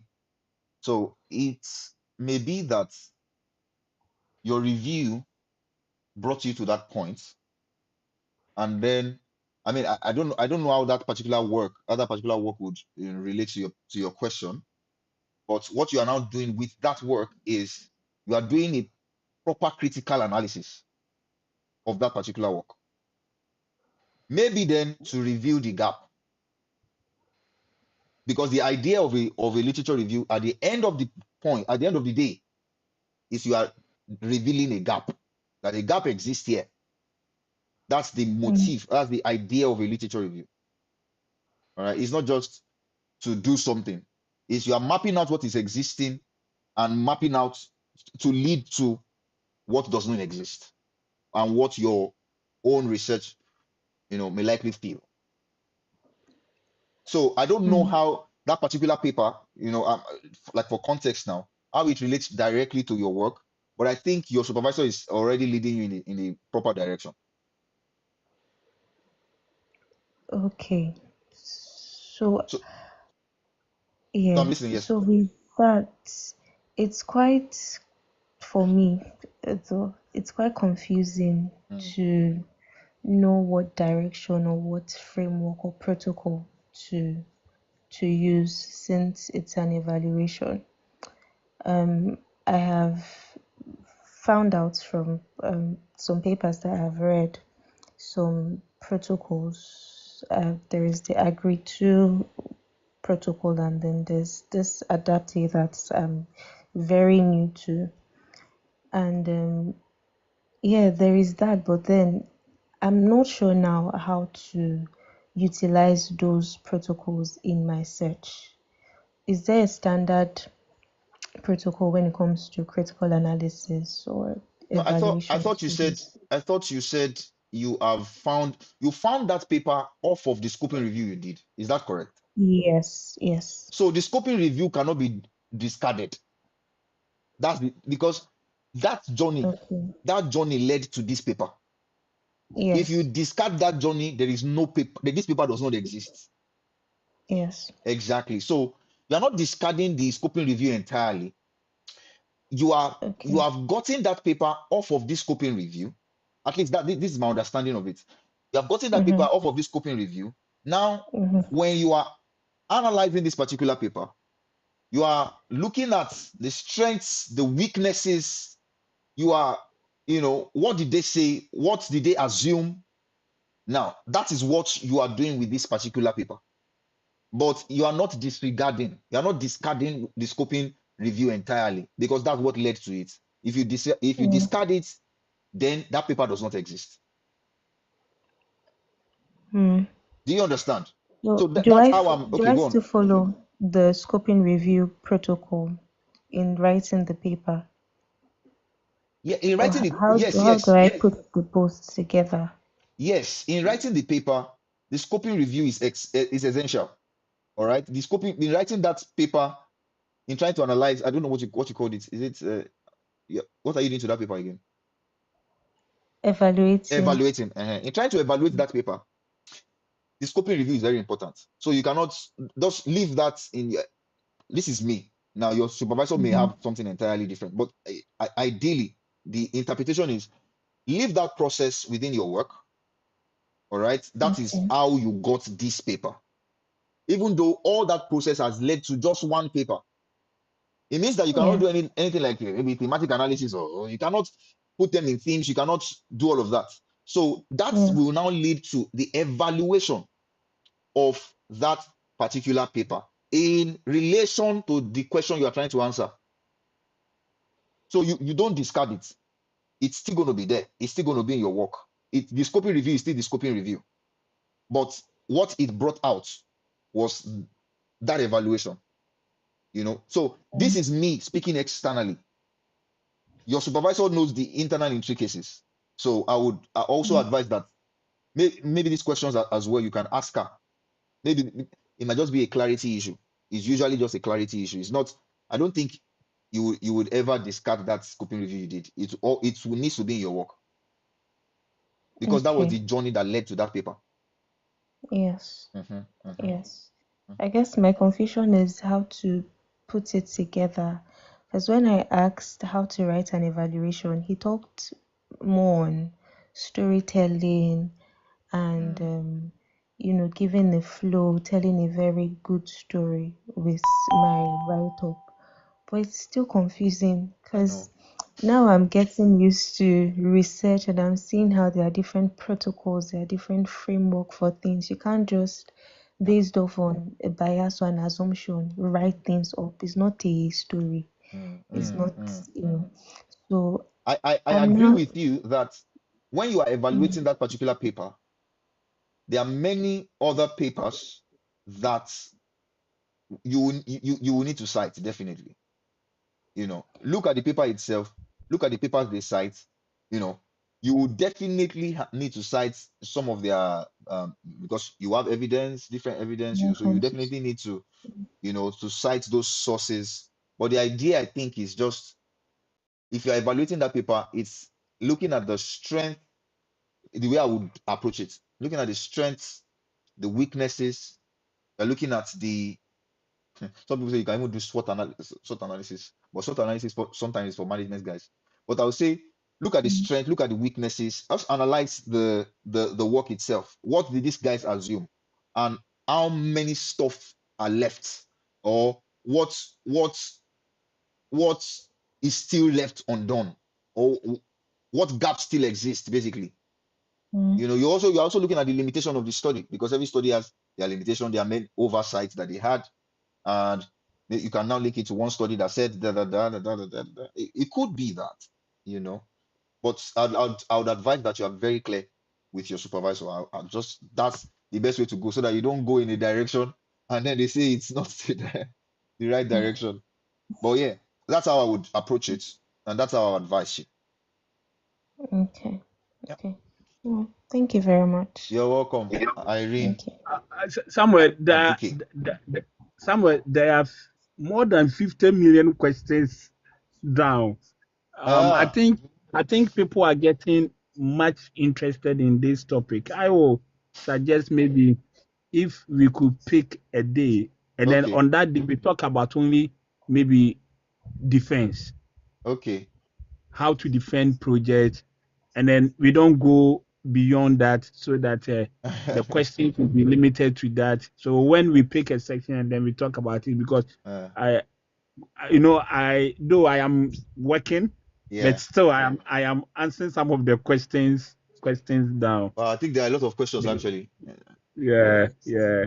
And then I'm not sure all the questions can be answered. Honestly, honestly, honestly. So those who need help, you can send email to Samuel. I think we can do And Friday.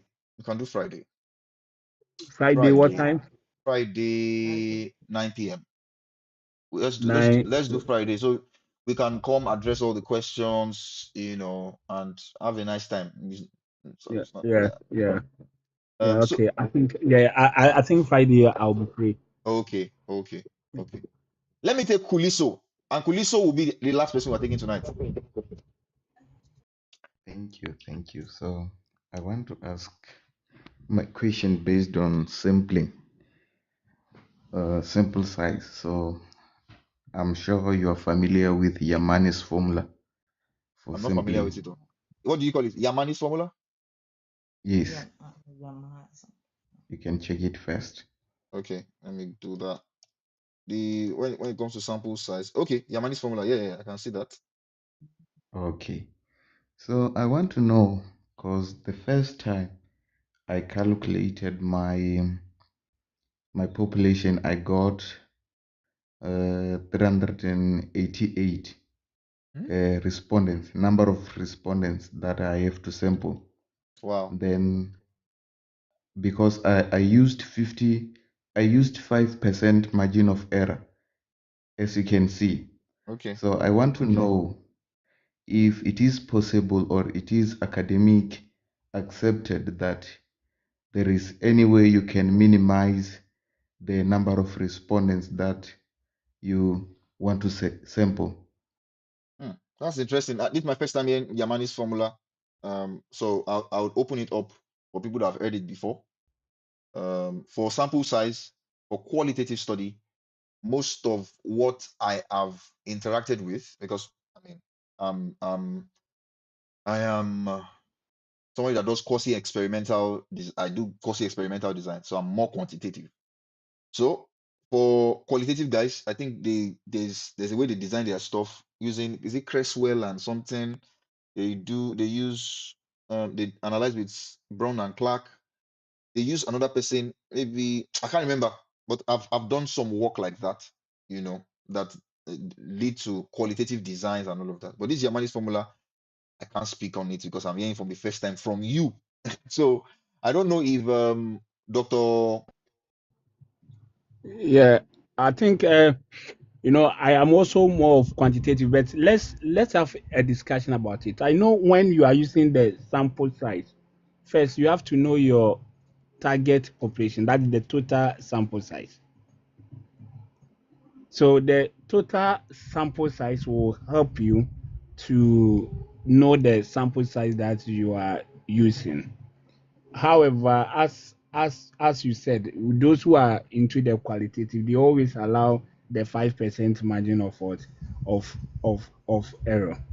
But to get the best answer for you, I think we have to read on this formula that is it Yamani. Yamani, yeah, Yamani. Yamani formula. We have to read on that, and then I'm not familiar with it um at all. yeah, and then our next meeting, or even if you contact somewhere in the email, someone will give you maybe better explanation to that. Okay. Yes. I think it's something to read about. It's very specific. Yeah, Uh, it's a bit confusing. Even me, I did it in my studies, but it's bit confusing. mhm. That particular formula, yeah. Yeah, I've not even seen it before in my life. If I've seen Yamani formula, you'll have seen it in my videos now. So That's so okay. true. But we can. Ah, I don't want to overshoot, but I think we can read about it and see Yeah. what is generally acceptable, and then see how we can have a discussion about it. So I'm not going to come here on Friday and say this is what it is. We can have a discussion about it and land somewhere. Because Yeah. if I've not used something before, I don't propose it. you know. So, but we are going to have a conversation, intelligent conversation. We're going to look at what is obtainable. We would have done it now, right? We would have done it now, but the time is fast spent. Yeah. So, Yeah. but we can do that on Friday. That's fine. Um. Yeah.